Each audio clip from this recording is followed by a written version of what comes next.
Everybody's... Attention! Attention! You are listening to a pre-recorded episode of The Curious Realm. Curious Realm is busy traveling the vast void of time and space to find the best paradigm-changing content the universe has to offer. Enjoy the following transmission, and remember, stay curious.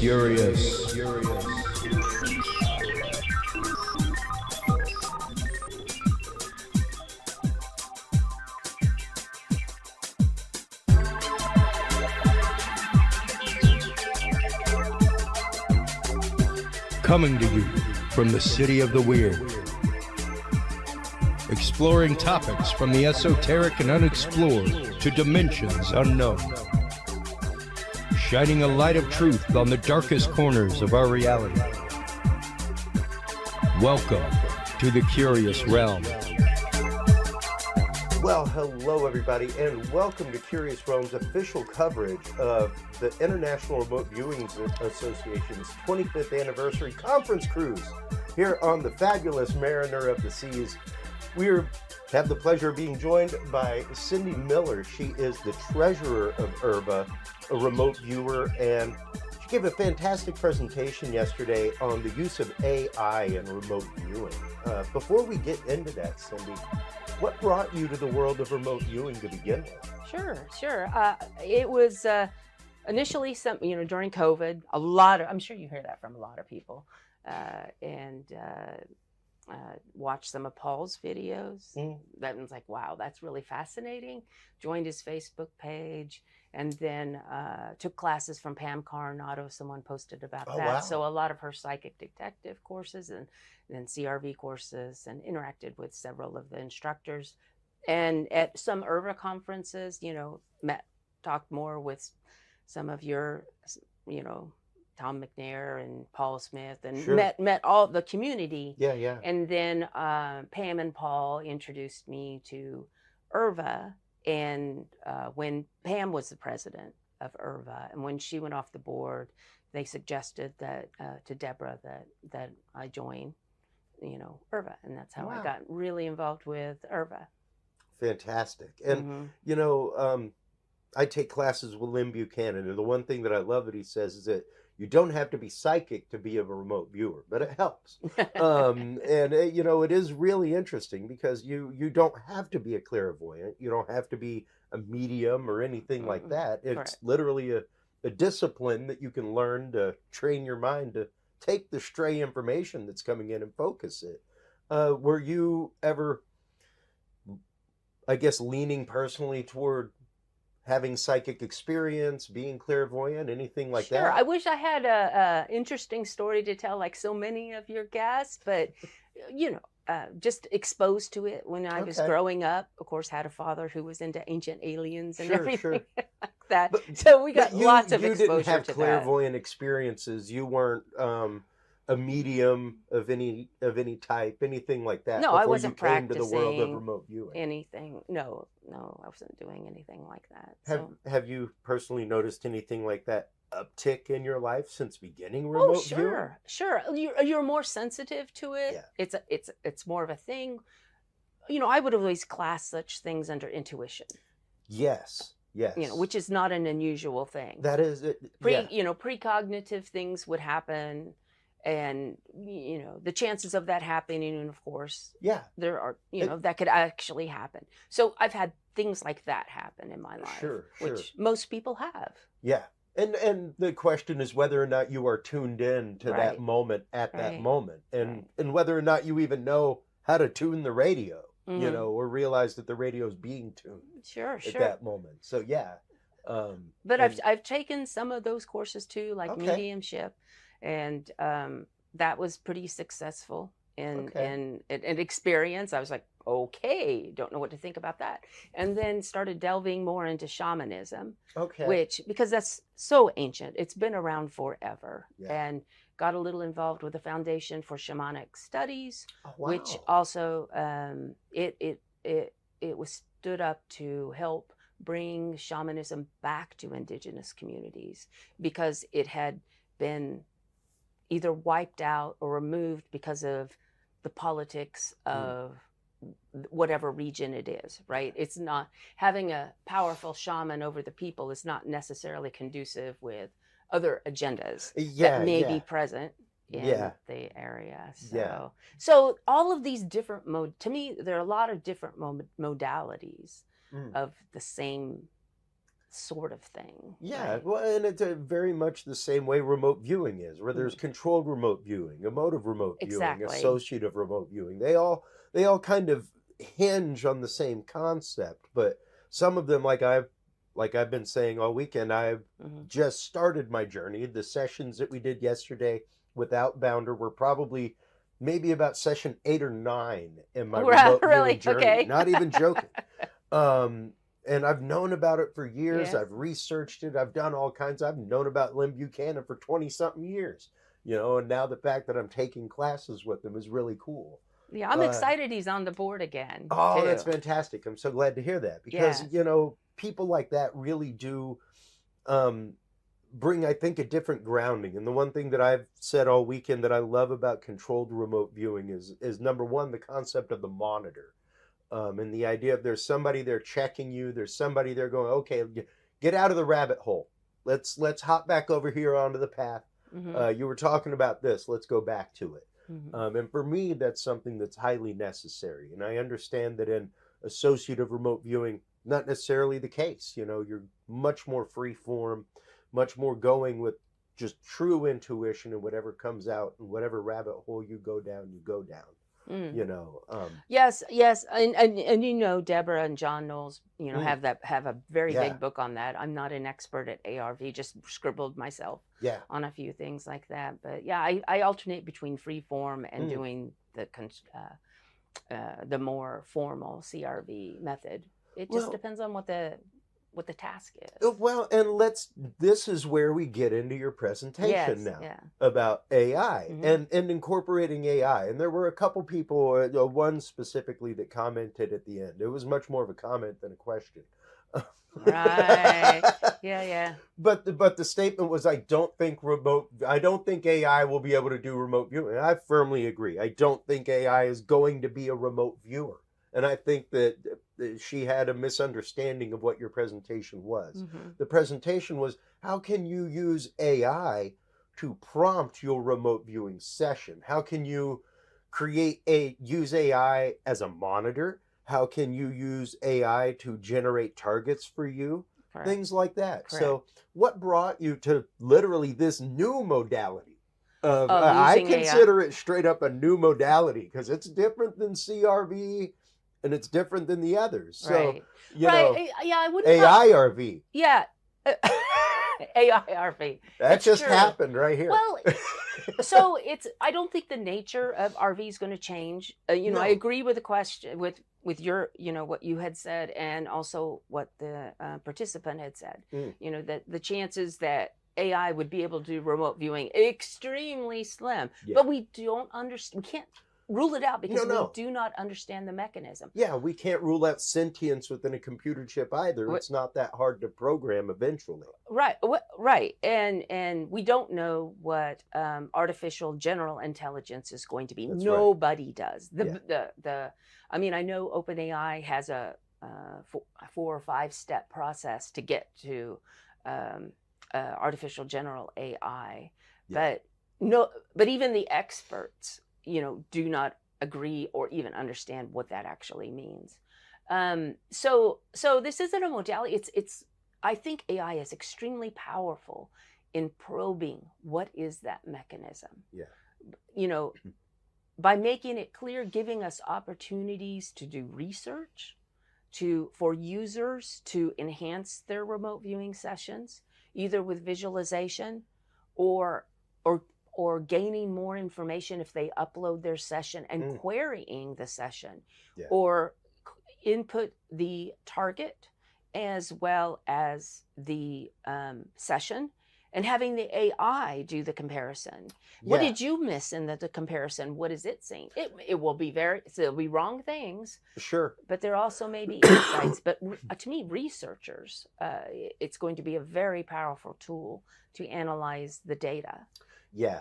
Yeah, that's just it. And especially when you're looking at specifically people like Lynn Buchanan who have everything in a database. Like that's Yes, what AI is looking for. Like absolutely. you want to train an AI, that's what you need is properly coded database with data in it and Hmm. proper data sets, everything else that it can cull and pull data from and see Sure. So you similarities. can use that unstructured data, of course, with Oh, AI, sure, and that's the sure. beauty of it. I mean, you can throw in 8 Hmm. papers and have it coalesce them into one, Right. and it's great. You got to go through and edit it, but once again, to especially as an associative remote viewer Mm. or a motive remote viewer that may not be using a monitor per se, to Right. have that as a second pair of eyes, because like I said Hmm. in my presentation yesterday, you've got to have a ride or die. You've got to research does not occur in a vacuum. Hmm. And at some point, you've got to pass your session on to somebody and go, can you please check my data? Hmm.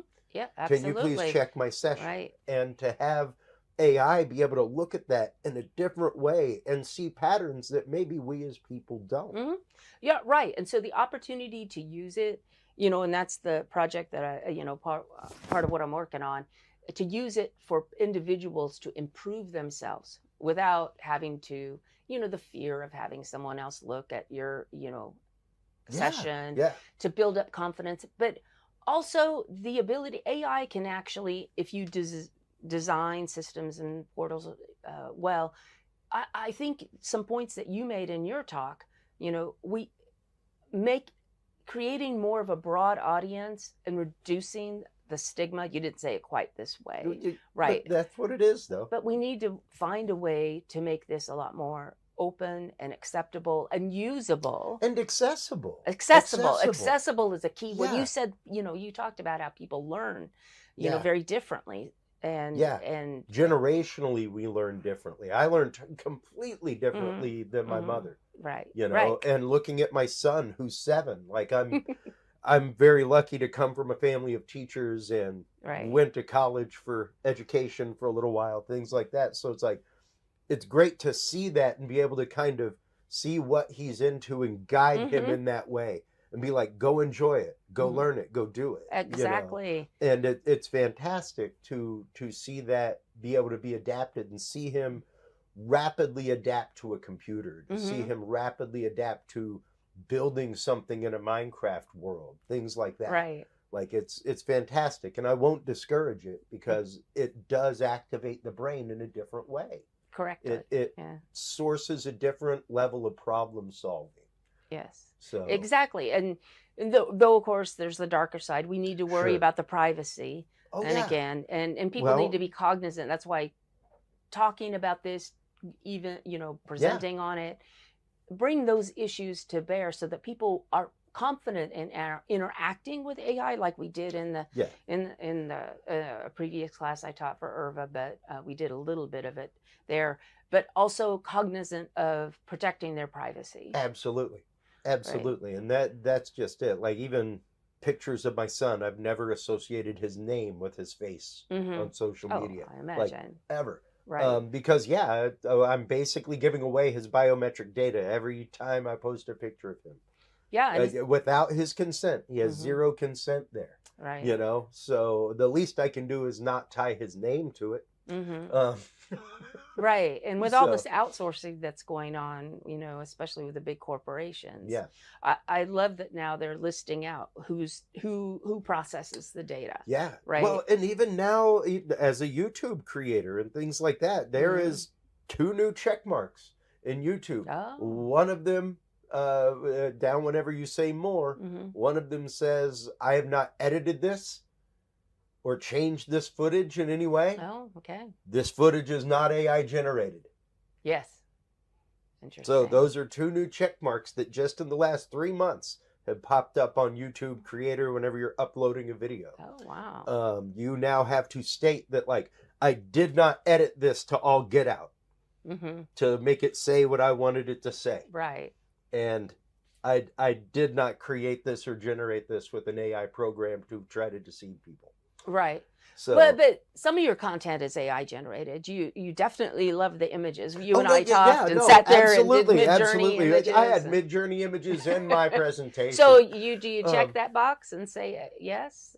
I can't say that I use Midjourney or anything in my show. Okay, gotcha. So in my videos So that it's I not a generate, problem. things like that, yeah. Okay. I'm not generating footage with, Flickr or anything like that. So it's all things like this. Right. And So, what did you think of but the? it's a responsibility thing, and you do have to be careful for that. And Yes. it's even the fact, like I was saying at dinner the other night, I don't even record my show via Zoom. Right. Because Zoom's recording it to train their AI. And there's a lot of my guests that if they found out that their stuff was being given to an AI, like they would not be down with that. Right. They wouldn't be cool with it. And I understand that. Like, yes. I fully get it. So I'm not going to do that. And I try to tell everybody that's like, yeah, I talked to my therapist on Zoom. It's like, you may want to check your end user licensing agreement. Because your therapy session is being recorded without your permission. Well, like technically with your permission, but without your knowledge, because nobody hit record. That's right. That's right. So you have to take all those precautions, which it was funny. I was looking, about using, we did this, Deborah and I did this video on her being monitored with AI. And, I was researching on, whether or not people have been using AI monitored therapy and what are they doing in there. But it's really containerizing and encrypting all of that data and make it compliant. And that's expensive. That's expensive to do. But Microsoft actually, I think, has a patent out for that. I was looking at their design. So definitely patents are starting to come out in this area where people want to use this for therapy. And it was really, really fascinating to say, they are using AI for therapy all kinds of ways. It's fascinating to see. And like you're hard pressed to, in any chat screen, be talking to anything but an AI. That's been fed their years of actual, like this telephone conversation is being recorded for customer service quality. All those transcripts have been fed into all those IT transcripts of like, hey, how do I fix my Windows? That was all fed into stuff. And you are now talking to an AI chatbot till it hits like 8 different marks. And then it's like, let me get you a person. Right. Exactly. But like, I'm very good friends with the owner of Blueberry Podcasting, and he's like, we've developed it and it's great, it's fantastic. He's like, people get in and out the help doors so fast and they've got their answer and it's great. And it really helps streamline workflows in that kind of way. And I think people are worried that there's going to be a Skynet, things like that, but I think we're a long way away from that, and we can put those barriers in place. But when you're talking about monitoring, and using it for monitoring, I was really fascinated with that video because Deborah was very much training the AI as a monitor as she went. It would say something and kind of go down a rabbit hole the way that AI does, and she'd be like, please don't do that, it's very distracting to me during my session. Oh, I'm sorry, I'll stop that. Yes, exactly. Yeah, even to get it to start, it was working fine for me. It wasn't on the video. And then she said, I'd like you to AI monitor. I cannot do that. I can, maybe guide you and stuff. So I had to give it some prompting ahead of time. Yeah. And then what a monitor does. Yes. And then she did a great job, like you saw, of correcting it. Yeah. So the potential's there, but how do you make it go, slower, not make those sorts of mistakes, allow you to get into a meditative state, understand feeling, taste, smell, right? Like I smell metal, right? Exactly, like we talked about. Or I taste metal. Like humans don't eat metal. That's exactly right. That's definitely get those responses, and you have to train it and prompt it in such a way that it will do that, what you want it to do, and it's possible, but it takes persistence. So if you wanted to have a capability that people can easily use for it and not have to go through all the prompting, that takes programming, right? And it takes, secure encrypted databases, that aren't being used to train the AI. Well, and it also takes focused AI. I think what people forget is that most things, ChatGPT, things like that, they are pulling data from Google and everywhere. Like I personally use one called SciSummary. I loved it so much I paid the money for a lifetime membership, because it only works off the data that you give it. So even if a guest gives me a 500-page PDF of their book, I can put it in there and be like, give me a 500-word summary with 10 bullet points. And I'll still read the first 150 pages, Sure. like anytime. Yes. You know? Yeah. But I yeah, hope that's not an announcement about the hurricane. We are currently chasing the tail of a hurricane right now in the Gulf of Mexico, folks. So, but yeah, it's fascinating to me to see these things, to see what is, like I said in my presentation, the first dimensional science coming to meet AI, and the fact that we're now leveraging that as a tool. Yeah, I think it will change the character, not the nature of AI. But what researchers do with it is going to be fascinating. I mean, like the targets. I thought people did better when we put up an AI target, right? You remember we did a real target? Yeah. And then I had that other target, which was completely AI generated. And it was fascinating how many people got the AI targets. I got quite a few hits on the AI target. Right. And so what does that say about the nature? Was that the first thing that came to me was red, and I didn't write it down. I kept going with the more visceral things that happened, and on the sides of that image were red pillars, and it was like, ah. But what does that like say about, you hear all this literature, people talking, oh, it's important that the target be this way, or that way, have this sort of feel. And yet this is a completely artificially generated target that doesn't exist in the physical world. And yet you were able to sense quite a bit about it. And so was a lot of the audience were able to sense a lot about that target. So what does that say about the plus side of that, especially when you're talking research-wise, things like that, you can now generate targets that nobody's ever seen. Nobody's ever seen that target. Never existed. Exactly. It's not a place that maybe they've seen on a map or something like that maybe they get an inkling of, or an overlay, as it's called, where you're overlaying past experience on the current session, that kind of stuff. It's not going to happen in that kind of way with an AI generated image. Right. So, people may say it was, knowing that image is in my mind, right? Yeah. And so maybe there's a mind connection. There's all sorts but we need researchers to really investigate this. Yeah. So I'm hoping IRVA can help facilitate, research in that area, as well as more classes on that. So it is fascinating, the idea of researching not only the impacts but the utilizations of AI when it comes to remote viewing. Yes. It can be a very personal process, and it can be a very intimidating process, especially working with the monitor.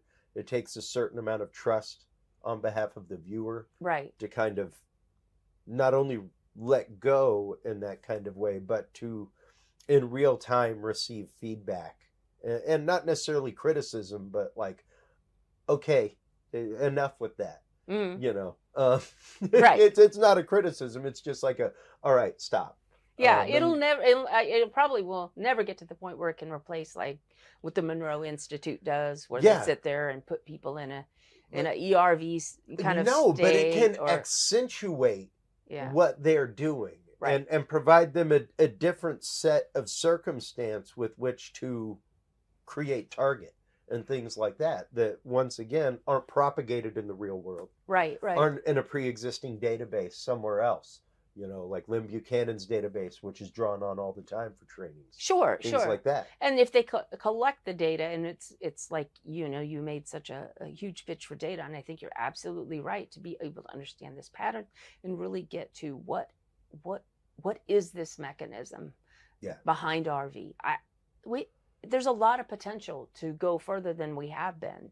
Like I mentioned, looking at AI and RV, it's not new, right? That 1986 article is just from the Stanford Research Institute is just one example. So Jacques Vallée has been talking about it for, decades, right? And so be interesting to see what he thinks about this, since he's been studying this angle. And the remote viewing circles and the UFO UAP circles Oh, right. are right against each other. It's They very are. interesting. Even the paranormal circles. You know, like last year we had uh, was it Joshua Lewis, who came and spoke from Oh. Hope Paranormal, Mm-hmm. and talking about the idea of using remote viewing before sessions that he goes to at houses for cleansings and things like that. So It is fun to go around to haunted houses. I gotta admit it's it. fascinating. It's fascinating, and even then though, it's one of those we've got to be able to put the data together Mm-hmm. and quantify that data and have that data ready to shake hands with science. You know, and fortunately, this was once again one of the only parapsychological discipline or study Mm-hmm. out there that began in a lab. Like Mm-hmm. it didn't begin in the wild. It did Mm-hmm. like Madame Blavatsky, things like Oh, that. right, Great, right. the clairvoyant, sure, but remote viewing as we know it began in a lab. Like it was born of laboratory work. So Mm-hmm. that to me has always been fascinating. Sure. And I think a very key linchpin into how we can continue to poke and prod the scientific community to Right. explore this more. Because the question is, are you eliminating this as a possibility of your unknown quantitative? You know, of something that, much like the very beginning of remote viewing, was, are people messing with their experiments when they go home and think about their experiments? Exactly. Are they actively you know, messing up their data because they're thinking about their data when they go home, Right. you know, and accidentally influencing their experiments? So Exactly. There's so many questions to be answered like yeah, that. Yeah. yeah. And fascinating people. I really appreciate you, being involved in all of these conferences and other things and putting this together. I think that's Well, so important for the community writ large. well, it's the fact of we've got to be able to let people. A lot of my show, as I tell people regularly, is demystifying topics, Right. taking topics that are very nebulous, very thick, and a lot of people have a great misunderstanding of, and talking to researchers in the field about it and demystifying those misunderstandings. Because once we have a clearer understanding, we all can communicate better. You know, Exactly. so Yeah, and I think you do an important job in bridging that. Thank I you. tend to, Thank you. be pretty analytical, Mhm. because of my science background and Sure, all that. sure. So it's nice that you bridge those communities the Right. way you do. Thank I you. appreciate that. Thank That's why, you. coming on, it's like, I'm really in this realm, So, Yeah. and some of your guests are so fascinating with the stories that they have from Yeah. their, when they were growing up and all these Well, things. thank And I'm you. like, Greatly so appreciate thank that, you for Cindy. bridging that. We've got about 3 minutes left. Let everybody know where they can go to find out more about remote viewing, where they can go to get involved with IRVA. I know IRVA has a new program that's out there for Correct. remote viewers. So tell them a little bit about that before we let So, you go. are you going to interview Patty Gallagher at all? I'm not sure Oh, yet. okay. Because she probably has more details. Okay. I'm just the treasurer. That's okay. So, but International Remote Viewing Association, of course, they have a website, and that's a great way to get involved with them. They have, and Deborah will talk more about this if you talk with her, Sure. right? The educational things.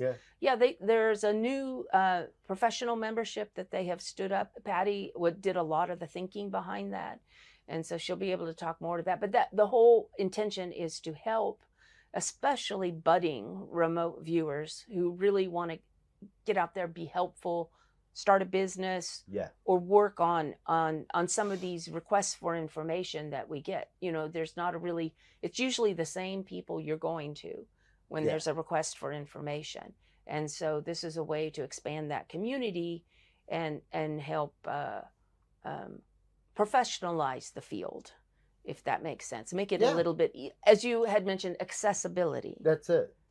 Right. And the fact of, once again, research doesn't happen in a vacuum. You've got to have research partners. You've got to have people to cross-check data, cross-check sessions, things like that. So the closer localized communities you can build like that, where remote viewers can get together with other localized remote viewers is fantastic and really Right. grows that data set. Yeah, and IRVA, and especially Patty's done a great job on that Facebook page. I mean, it is so significantly grown, Yeah. and I think a lot of remote viewers has done a great job with Facebook. I'm not a big Facebook fan, but I go on there just to see what's going on. Absolutely. Well, Cindy, thank you so Thank much you. for taking the time. All Thank you right, so much thank for a you. great presentation here at the conference. It was fantastic to listen to, and it's been great talking with you. Great talking with you. Thank you for all you do. Absolutely. You bet. Well, while you are online checking out more from the International Remote Viewing Association at IRVA.org, make sure to stop on by Curious Realm. CuriousRealm.com is where you can like, follow, subscribe. That's where you can find all the episodes. That's where you can find all of our videos from live events on our events page, as well as all of the videos from our guests on our videos page. So stay tuned through this quick commercial break. We'll be right back with our continuing coverage of the International Remote Viewing Association's 25th Anniversary Conference Cruise right after this, folks.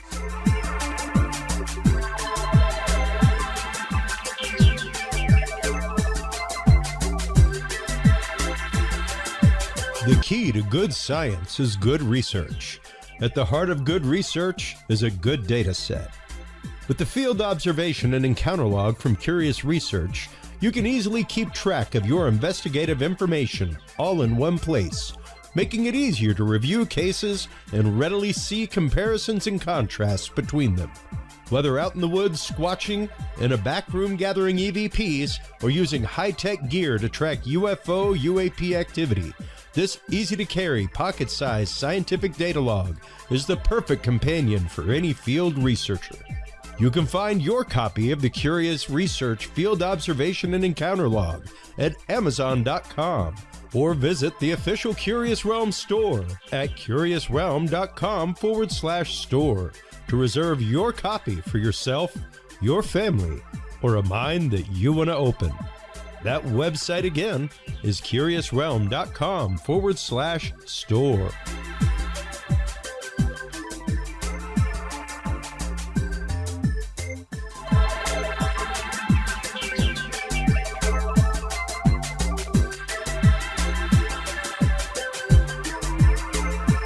Well, hello everybody, and welcome back to the Curious Realm's continuing coverage of the International Remote Viewing Association 25th Anniversary Conference Cruise right here on the fabulous Royal Caribbean lines. Welcome to the show, Gregory Radabaugh. You gave a fantastic presentation yesterday about the world of intelligentsia and the birthplace of remote viewing. So how did you first come to the field of remote viewing, Greg?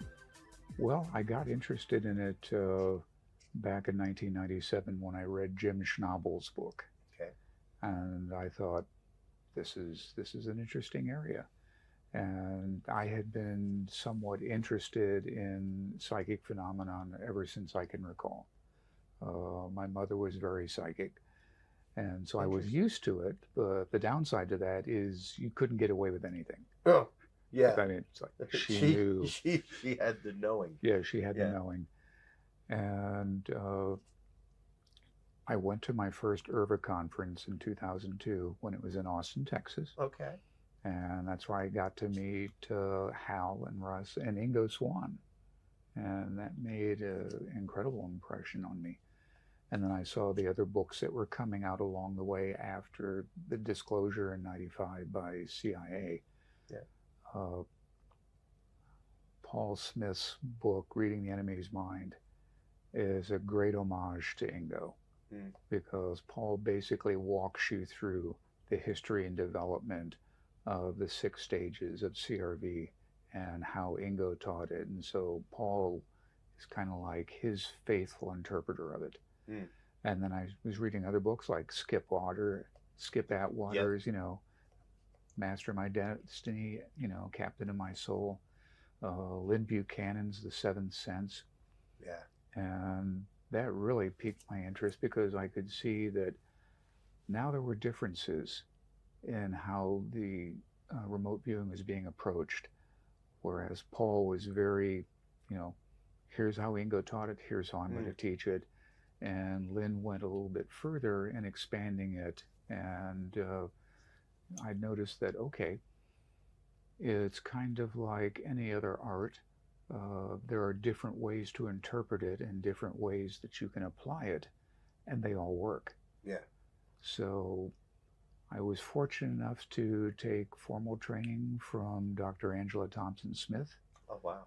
And in the meantime, since then, I've had the great fortune to study under Pam Coronado, Lynn Buchanan, Paul from time to time. Wow. And Marty Rosenblatt for associated remote viewing. Incredible.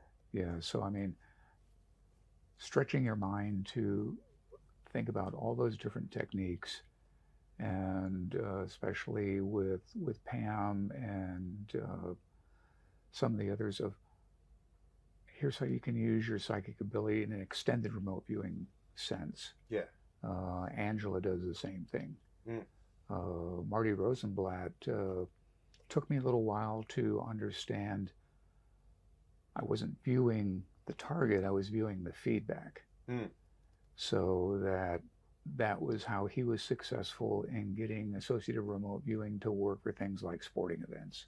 Okay. Things that happen on a national, international stage, which way is it going to go? It's always a yes/no binary decision. Yeah, elections. Right. Things like that. Right. And so that further cemented in my mind that this capability is very flexible. And as I've told other people about it when I've been talking to them about remote viewing, time is very malleable and very flexible, and that's hard for some folks to get their head around. Because that's why when you're tasking, you have to be very specific as to the target and the time of the target. Yeah, because I say it on my show regularly. Time is the only made up part of physics. It's the only part that is relative to the observer. If you're on the moon, you need a different kind of watch to tell time accurately. You need a different kind of watch to tell time accurately in space than you do here on Earth, because gravity, other forces, things like that. So yeah, time is fully malleable. It is a construct that we made up of 60 seconds is a minute, 60 minutes is an hour. Yeah, but we can trace a lot of that back to the Sumerians. Oh, sure. Who divided time up for themselves. Yeah. And I tend to think of time as a continuum. And there is progression along the continuum. So if you deal with subjects like reincarnation, sure, you're going from lifetime to lifetime to lifetime along the same continuum. in a progression, hopefully. But again, with time being malleable, is my current incarnation at this moment in time, and then a next incarnation could be taking place 1,000 years prior, because time is malleable. Now, let's explore that for a minute in the sense of remote viewing specifically, because that is something that we talk about regularly on the show when we talk about remote viewing, is the idea of, yes, you can view events in the past, you can view events in the future as though they're happening in real time. Correct. And that's where the concept of that aesthetic impact, that gestalt of what are you looking at, what are you sensing. And as I believe it was Lynn Buchanan pointed out, everybody can learn to do remote viewing. It's just not everybody is going to be the level of a Tiger Woods, like in golf, or a Joe McMoneagle. That's right. So it takes work, it takes practice. Well, and that's just it. Somebody who, let's say, is a by nature clairvoyant, something like that, is going to be much more apt at remote viewing than somebody who has no psychic prowess or psychic ability that they know of. It is definitely a psychic ability, but it's something that can be learned. Yeah, my personal opinion is that everybody has an innate capability. It's just, how did your structure of upbringing, the belief system that you were born into, the general idea of the populace, of how supported they are. For example, psychic ability and remote viewing is not a problem in Russia or China or other nations that haven't adopted that materialistic physics view of the universe. And even then, Dean Radin has written some amazing books detailing the over 130 years of evidence and data showing that this is a real capability. And so we're at the point now of not having to prove does it exist, because that was a big deal in the beginning. But how do you improve it? How do you increase the capability? How do you get viewers to grow and expand? Well, and that brings us directly into your presentation from yesterday, which was, of course, the intelligentsia use of remote viewing, and which was, of course, a lot of the funding of the SRI work, things like that, came through government program, things like that. But a lot of people don't realize that even after Stargate stopped, remote viewing continued within the intelligence community. Part of the issue in dealing with remote viewing in the intelligence community is that a lot of things have been shut down because of the woo-woo factor of, someone with a standard mindset goes, this is all BS, why are you spending money on it? The original reason, as Hal related to me some time ago, was that Kit Green at the agency, they had been getting indications from their assets in Russia that the Russians were interested in using psychic ability to help them in their acquisition of intelligence. And so it was kind of a, prove to me this exists. Is this a real thing we need to worry about? And lo and behold, through Russ and Hal and Ingo, it's real. And it took them along that time continuum to show people from the agency and elsewhere, this is real, this is what you can get from it. And that then led into the establishment of the Army unit, where most of the remote viewers early on came from. And that was the big secret that, in essence, was let out by Jim Schnabel in his book of, hey, there's this thing called remote viewing. It was considered important enough that the Army and the agencies funded it at a very low rate. I mean, the amount of money they spent on that would be in the Pentagon thinking digital dust. There are a lot of programs that are done by the military that to the average observer would be thinking, wow, $20 million over 10, 15 years, that's a lot. And it's like, no. Not in the Pentagon budget, it's not. That's what they referred to as a digital dust program of whatever. And definitely still a special access program, but it's also one of those that it wasn't highly considered as far as budgetary concerns. It wasn't like it was getting $20 million a year in funding. And they had to fight for their funding every year. And the thing to remember about the Army unit was, if the data that they were providing to the consumer was not valid or useful, they wouldn't keep funding it. However, the funding fight happened every year because, again, people are going, what, you're paying psychics? Really? And so they had to continually produce data and results that showed, well, yes, we're using psychics, and here's what they discovered. And the great thing about using remote viewing from an intelligence perspective is it gets you access to a target and information that you can't get to through the usual means of imagery, signals intelligence, even human intelligence. Coercion.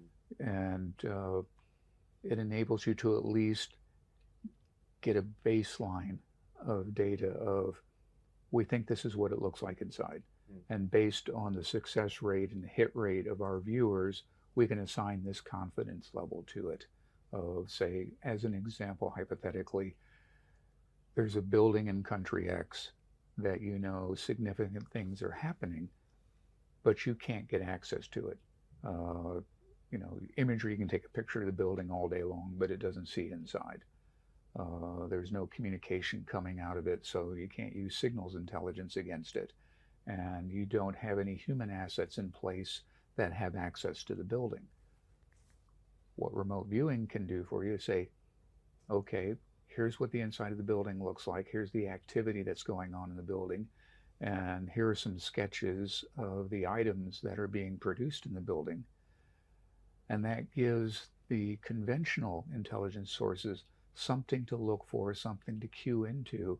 So if they see it outside of that building, they know, okay, got it, now I know what it is. And now that further validates the remote viewing information that was used to kind of scope out what's inside the building. And understand that each intelligence discipline, like imagery intelligence, signals intelligence, human intelligence, as an analyst, you have to consider all the sources and build the holistic picture using data from each different source. And that gives you the best picture of what you think is going on. Like every other endeavor, there have been times when analysts just get it wrong. Sure. And part of that could be just the paucity of data that they have access to, and they just have to make the best guess. Or they might have a bias in interpreting one sort of data over the rest. Or they may just have a bias of, no, that's not possible. You know, psychic is, you know, that's crazy. I'm not going to use that data. But this all source analysis is where remote viewing would shine, because it's another data source that an analyst can bang against, like SIGINT and HUMINT and imagery, and say, okay, now I've got a clearer picture of what's going on, and now I can produce an estimate with a higher level of confidence. Yeah. And that's the point of intelligence for any nation, is your objective is to find out what's going on around the world that affects your country. Is it a threat? And if it is a threat, you know, describe in detail the threat, the capabilities, how many they have, where are they located, and so on. Yeah. And you present that to the decision makers and policy makers so that they can then make decisions on, do we need to react to this? There are some things that, yeah, technically it's a threat, but the impact it would have on our military or our country is so low at the moment that I don't need to spend money on that. Yeah. But, oh, they found something over here that I had no idea was going on, and I need to start assessing that and perhaps build a program or spend some money and, you know, deal with that threat as it comes up. Yeah. And so, as I described in my talk yesterday, that's why there's so many people in the U.S. intelligence community, because there are so many different niches of data and analysis that you have to do. So like Treasury Department, you know, why would Treasury have an intelligence agency? Because they're dealing in terrorist financing. Sure. And so you need to have analysts to look over the data that's collected and map out terrorist networks and how their funding flows, and then how can you interdict it, and so on. Same thing with, you know, the Drug Enforcement Agency. They have to know how the cartels work and how they flow and their money flows and how they traffic drugs in so that they can interdict it. So, you know, roughly 100,000 people in the U.S. working in intelligence, they get split up into small pockets of areas that they're concerned about. So while it sounds like a lot of people, it actually isn't. Just because we're looking at things from a worldwide perspective. And so you might have like one analyst in the community that their portfolio might be the South Pacific Islands and what's going on in the islands and who's trying to influence them. Like, for example, China trying to influence Papua New Guinea. Sure. So you have one person doing that, and what happens if that person gets sick? You know, Yeah. so you might have a whole group of people looking at Russian ICBMs, SLBMs, and so on, because that's more of a direct threat to the United States.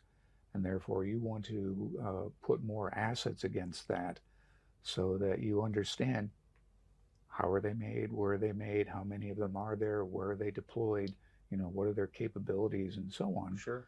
So that our defense capability can be matched against that. Yeah, yeah, absolutely. And those are all things that are 100% necessary just for system readiness. Yep. And for national defense. And when you start getting, and you know, one question I would have regarding that, especially, is data.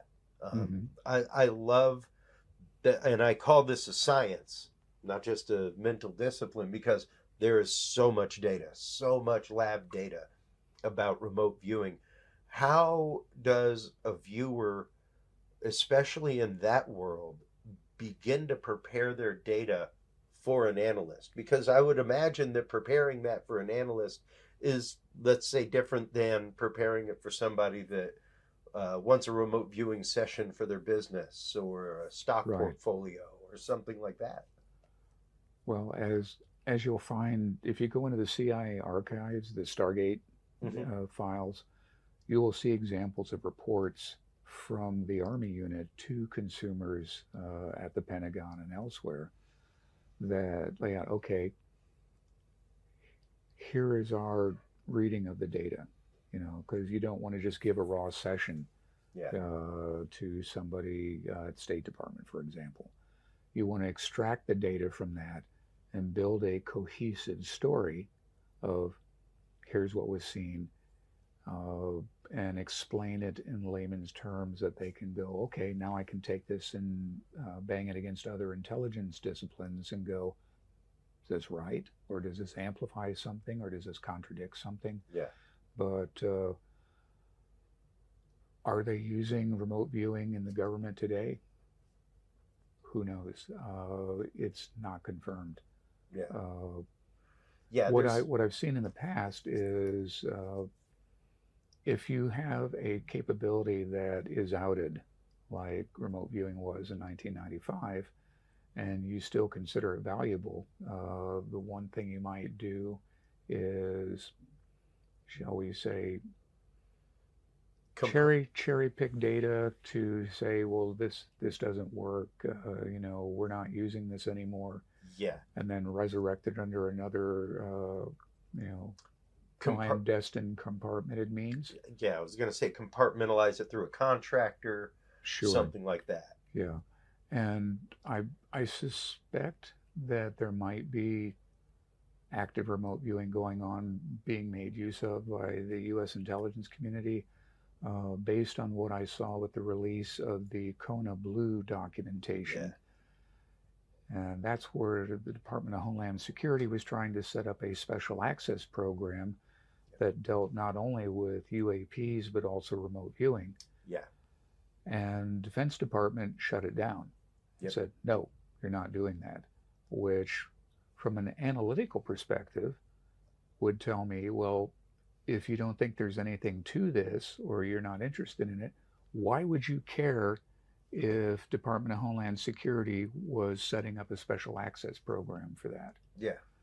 So, but again, it's a capability that you want to hold close to your vest because, as Lynn Buchanan has described, there are capabilities that you can use to try to distract a viewer from the target. Yeah. So, you know, do we want adversaries or potential adversaries to think about, do I need to distract from this special program their targets and hardening the targets, so to speak, when, you know, the U.S. government is going, no, that's crazy. We don't do remote viewing. Yeah. It's, you know, unproven, unsubstantiated. And that's just it. And that's it. What I hear, like I said in my talk yesterday, I hear more about the psychic spy program, more about the silver headlines, and the fact of like the third thing I hear from everybody is, oh, they dropped all that because it did nothing, because they got no useful data out of it. It's like, that's how you know they actively got tons of useful data out of it. Yeah, Is that, like you're saying, to quietly dismiss it and say, this is something that we looked at, but it doesn't really do anything, so we don't really utilize that. exactly right. And then compartmentalize it off inside of a special access, or inside of, have Lockheed Martin have a branch that does that, or something like that. Sure, or another contractor that you can hide the details, or you might actually have people within the intelligence community itself that are government employees that practice remote viewing. And you're still considering it human, human gathered intelligence. Exactly right. Yeah. And the fortunate thing about remote viewing coming out in 1995 and exploding onto the scene, so to speak, with lots of more books and teachers coming on board and teaching people aspects of remote viewing, like the controlled remote viewing protocol, is that it is spread around the world, and the people that are doing it day to day, they're not exhibiting any ill effects from it. Yeah. And that was one of the things that the Army was concerned about when they first set up the program was, is this going to be harmful to the humans doing it? And so they had, kind of medical supervision for a while. Yeah. And they had to go in and ask for permission because they was considered conducting experimentation on humans. Yeah. And so we're way past that now. Yeah. And like you said, it's something everybody can do. Yeah. Yeah. And even now, you're no longer in the intelligence community, things like that, but you are in the world of consultation now. Yes. And it's highly used in the world of private business consultation. Many people do not realize exactly how used it is. Major space uses it. Like I know at least a good 2 or 3, people that are doing space mining and things like that are using remote viewers to try to find targets to mine for minerals in space and things like that. And I know of viewers who have done work for things like hedge funds and investors to say, okay, speculative marketing. What does it look like, 6 months from now? What would it look like over a 10-year period? Yeah. And that one, me personally, I think that the further out you go, the more malleable time is, and the cascading of events that take place, that where you may have seen something 5 years out that does not happen because events cascaded to preclude that. Yeah. So that's why, when a lot of psychics say, well, I foresaw this, 5 years out or 10 years out, and it doesn't happen, it could be because of that quantum cascading of events that said, no, we are going in this direction. That may have been possible at one time. Yeah, all it takes is one other decision from something else along the way. It may have been a potential future. Sure. But I think there are also events that happen along the timeline that are so certain that it doesn't matter what decision trees happen or collapse leading up to it, that's going to take place. I know of one example of a dear friend of mine who is very psychic. She had a reading done for her of her life when she was very young. And in that reading, it made specific reference to the 9/11 attacks. Oh, wow. Where it talked about the Pentagon were 5 sides becoming 4 and the towers falling. And that happened like 30 years before it took place. Yep. So there are certain things that will happen along the timeline that are just so solid that it doesn't matter what decisions happen, that's going to occur. And it was always fascinating to me, the MIT egg experiment. that was going on as that happened, Mhm. that spiked hours before. Yeah. It was very much a global consciousness experiment, kind of like the SETI nodes that they Mhm. did back in the 90s. And yeah, it was fascinating to see the data from that and see how there just seemed to be this global upwelling of consciousness that happened just before the attacks of 9/11. It was really fascinating to look at that. Yeah. And, So the question would be, did the future emotional state of the people involved in it or that it happened to yeah. drive such an energy spike that it was felt back in time? Mm, yeah. Yeah. No, exactly. And it's fascinating to explore those things. And it's even more fascinating when you get into the fact of, yeah, remote viewing has no bounds of space. It has no bounds of time. It is the idea of we are tied intrinsically to these things via frequency. So as long as you can get yourself to that frequency, you can receive, you can transmit. Yeah. And It's pretty sometimes, fascinating. yeah, sometimes, events in life just kind of dull the senses. There have been Mm, many times where I felt my capability was just like, "Ugh, I'm as thick as a brick today. yeah. Nothing's happening, nothing's going on." And then there are other times where it just comes very easily. Yeah, and you were saying that yesterday during the Outbounder, the fact that there are some kinds of sessions that just that you get Yeah, nothing. You get nothing. yeah. The outbounder experiences are my very worst remote viewing Wow. experience because for some reason I just cannot lock on to the outbounder. Mm, And so my sessions just end up being a glorified pile of analytic overlay. wow. Wow. But there are Fascinating. other times when I apparently do pretty well. Incredible. But So we've got you for a few more minutes. What would you recommend somebody who is interested in remote viewing, somebody who is considering following the path of remote viewing, because it's not for everybody. It's once again a discipline, much like mm, karate or anything like that. What would you recommend for them as far as first steps, Greg? uh, there are lots of books out now about remote viewing and how it's applied in the process. I would start there. There are great books like Angela Thompson Smith has written several books Yeah, on it. she's great. Laurie Williams has written books on it. Uh, Again, Paul Smith's starting with his Reading the Enemy's Mind, and then he's done other books along the way. Russell Targ has written books. So delve into those, get an understanding, mentally of what it is and what's involved in it.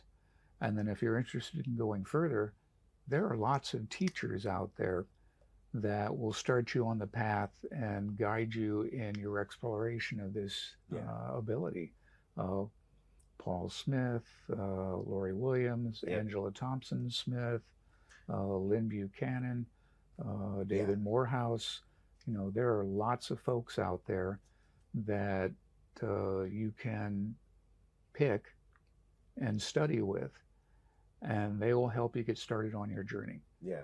And everybody will find out there are things that they're really good at, and there are things that are not so good, which is why Lynn Buchanan's idea of databasing your sessions Yeah. and looking back over time as to where did you get the most hits. Oh, you're really good with colors, Yep. not so good with shapes. So maybe you need to practice on some targets that are shapes to help hone that. Yep. Uh, it is a discipline. It does take practice. The more you practice, the more you do it, the better your results. Yeah. Just like any other endeavor, like golf. Yep. The more you practice, the better you get at it. But what helps, like within golf, is you start off with an instructor that'll help you get the correct habits honed in first before you proceed on your journey, because ultimately it's all self-learning Yep. and developing your capability. And as somebody who went down a spiritual path very young in life, going to seminary, things like that, learning prayer, meditation, those Mm-hmm. kinds of things. It's interesting to describe to people how, they're like, oh, it must be easy because of your history of, prayer, retreat, things like that, and ecstatic prayer. And I'm like, actually, that is much more distracting to the process of remote viewing than you think, because whereas you're trying to silence the monkey mind in those moments and come to a point of stillness, you're not trying to come to a point of, you're kind of trying to let the monkey type. Like, whatever the monkey's saying, don't go down the rabbit hole, but listen to what the monkey's saying and type it down, write it down. Well, receive everything and write it down as it's happening in real time. Don't try to tune it out. Right. And don't try to make judgments on it. Yeah.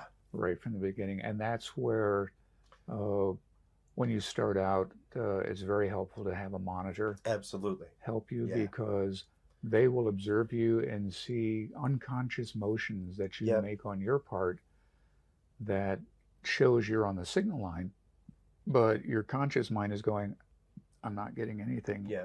Or all I'm getting is just, things that are physical, like, you might perceive, the concepts of color red, flexible, a round shape, and your, analytic side of your mind will go, it's a red rubber ball.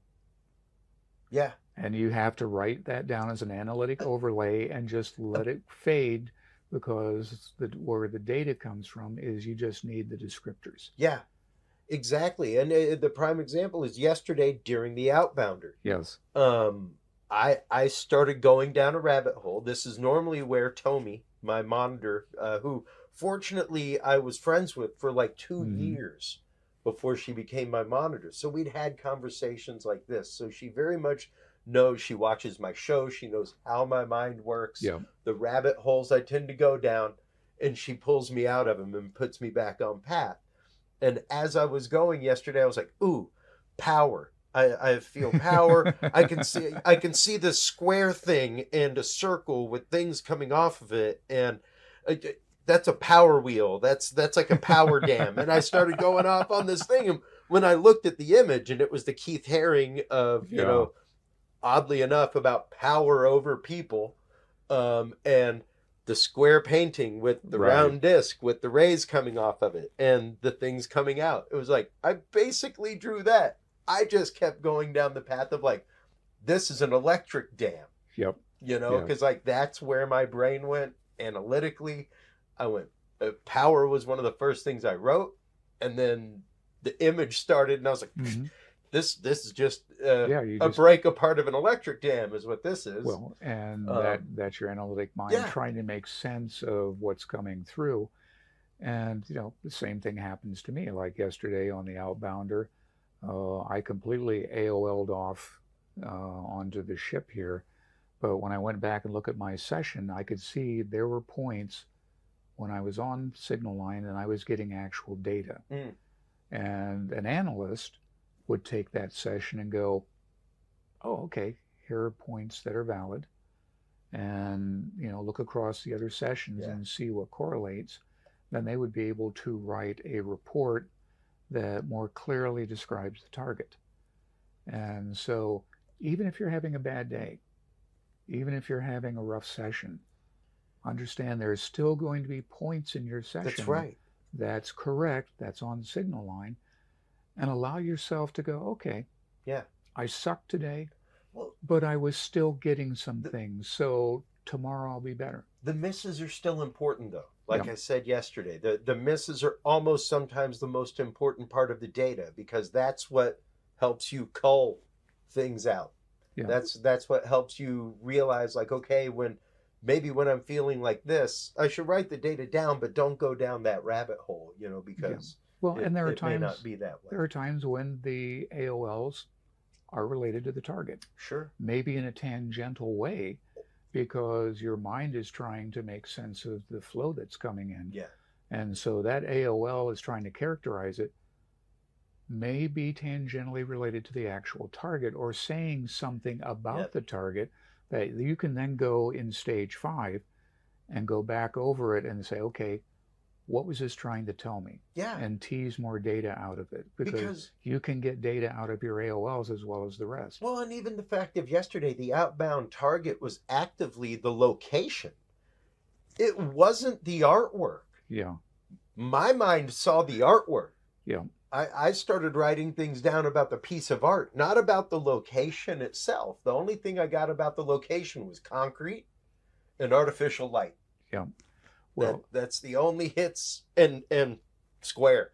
That's the only hits on the location that I got. Everything else was about the artwork. Yeah. And the location. And the interesting thing too was that you were going back in time. Yep. Because the outbounder had done that session back a month ago. And so you're reaching back a month. Yeah. To get data from an event. Yeah. So again, and time. That's right. And don't care. Even the concept, like we were just talking about with Cindy a few moments ago, the idea of you using AI to generate a target that doesn't even exist in reality, and being able to get hits on that. Yeah. That's pretty fascinating, and something I think that should really be studied in a laboratory setting. I believe it will be. That's fascinating. And that's a more advanced form of remote viewing. One of the sessions I did with Angela was she didn't use photographs of a actual target location. She would use verbal descriptions and writing. And so what your remote viewing was trying to do was see the concept behind the writing. Okay. So that one target she gave me was a World War II B-17 in flight, but it was described in text. Okay. And when I started sketching, I started going 4 times to get the rotation of the engines. And it's like, yeah, you can do it. It's part of those stretch goals that teachers have for you to increase your ability and capability. And so, you know, AI targets, that's just another stretch goal. Yeah. Yeah. And it was fun. It was fun. It was interesting. As was this. Thank you so much for the time, Greg. Oh, my pleasure. I greatly appreciate it. Let everybody know where they can go to keep up with your work, where they can go for consultation if they need your consultation services, things like that. Okay. Well, I've got a consulting service that is called graybearconsulting.com. And I do consulting for other companies back in the area of what I did for a living with the military. But if you look up Gray Bear Consulting online, it'll give you the data you need to get in touch. Fantastic. And I'm on Facebook. Yeah. Don't know why, because it sucks so bad, but I'm because there. Of things like this. Because that's how we got like connected that, before this conference is Facebook. So that's why. Thank you so much for the time. I greatly appreciate it. It's been great conversating over the last few days. Fantastic presentation yesterday. Thank you. Appreciate that. Thank you so much for the time.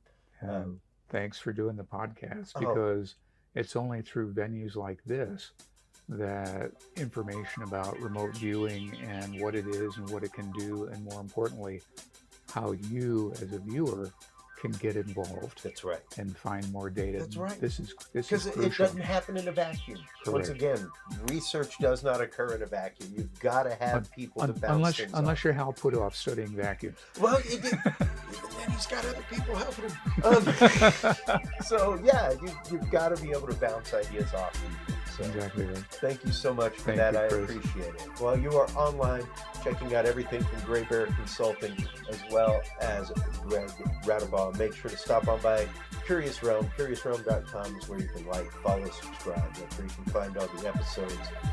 That's where you can find links to all of our guests' websites. Stay tuned through this quick break. We'll be right back with our continuing coverage of the 25th anniversary of the International Remote Viewing Association right here after this. We'll be right back, folks.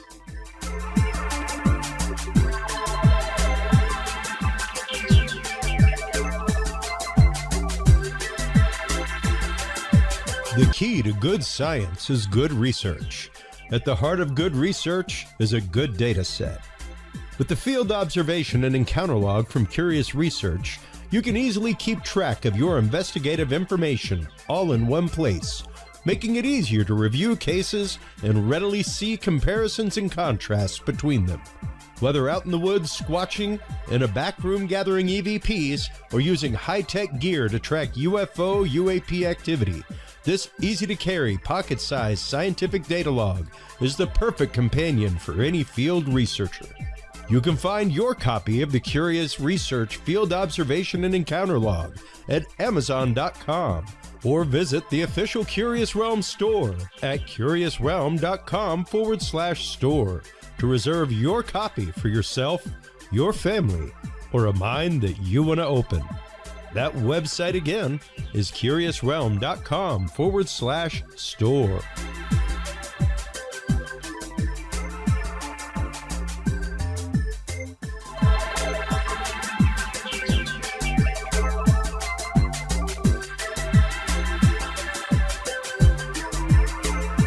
Well, hello everybody, and welcome to the Curious Realm's continuing coverage of the 2024 International Remote Viewing Association Conference here aboard the Mariner of the Seas.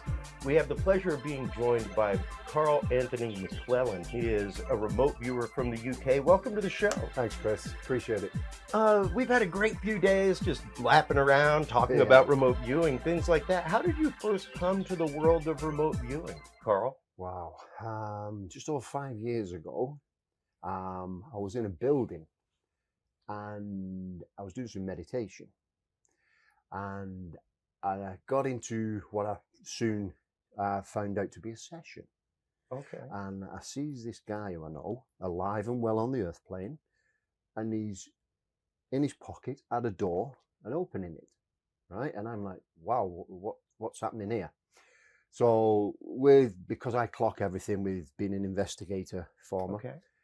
I was looking and thinking, right, driveway, gravel, single garage, 12-foot conifers, round white door, hinges to the left. I'm collating everything. And I sort of followed him in. And as we go through the door, I'm looking dark blue carpet, floral, stairs go off to the right, 90-degree switch upstairs. I can see the kitchen. Bob's me head in the living room to the left, and I'm going coffee table, couch, television, and that was it, right? So now I'm like, what has just happened?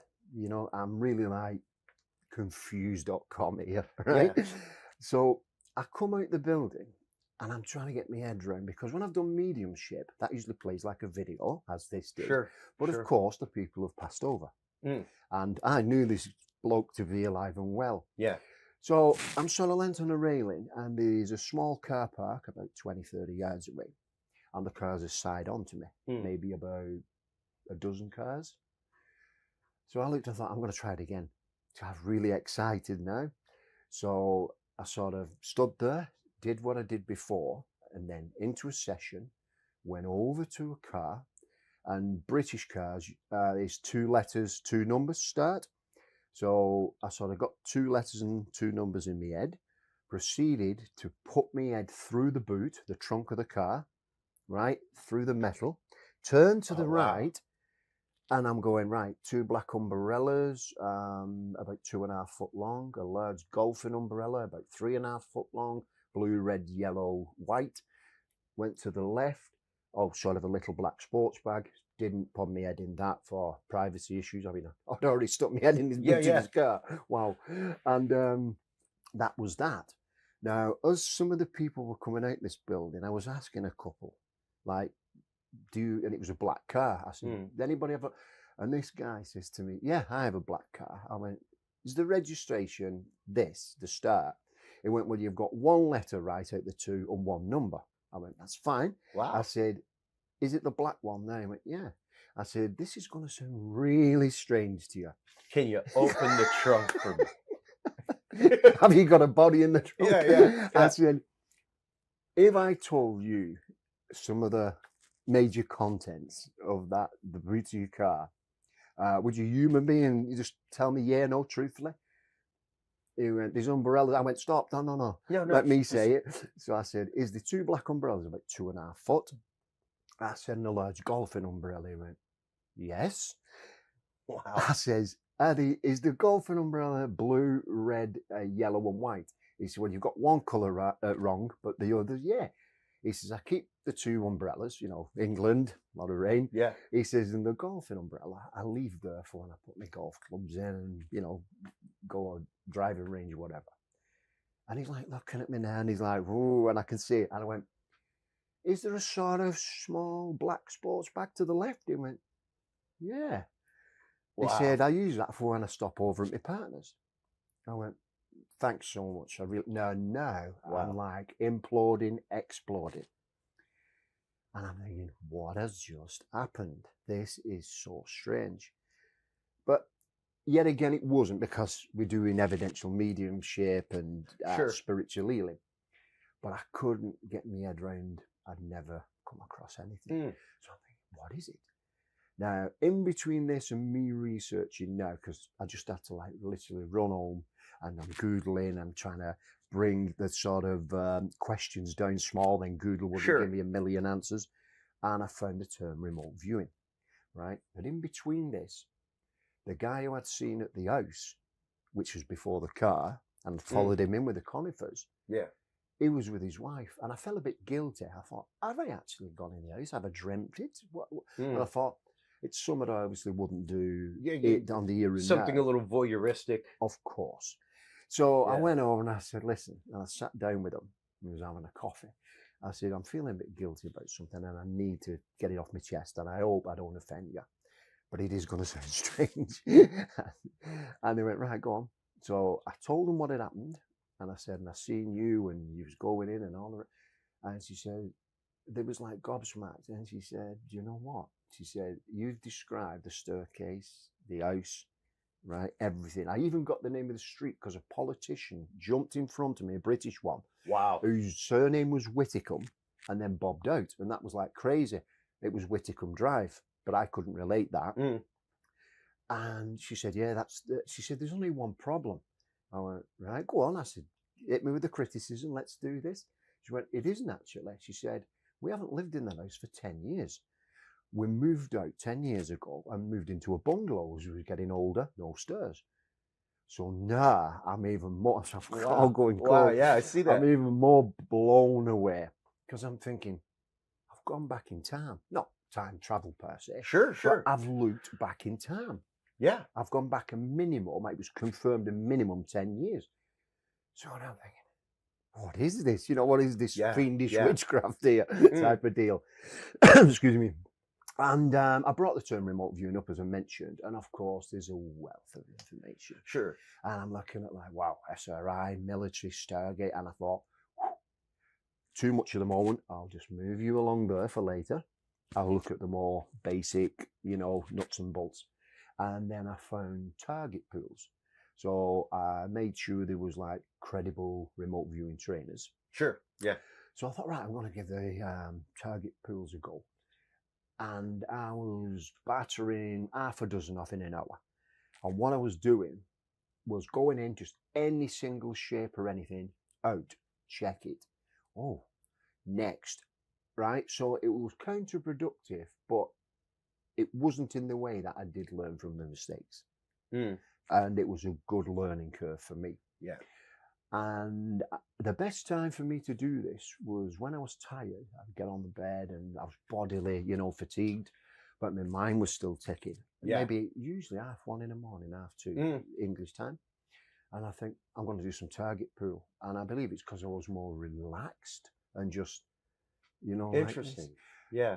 So in the end, I was doing these for a while and beating them off. And I was getting 4 or 5 out of 6 every time, but only a particular shape because I weren't trained. Sure. I weren't disciplined. Now, with that in mind, you mentioned a couple things. Security. You did work in the military. You had a bit of a military career. And during your time in security or military, had the words remote viewing or anything like that ever come up? Never. Never. Now, you also mentioned mediumship during your time in the military and security. Were you doing mediumship? No. No? No. Had you ever had psychic leanings, mediumship leanings, things like that in your life? Yeah, there's been before things. There was a certain time that me and a mate of mine, we went out. I think it was one midweek day, Wednesday, Thursday type of deal.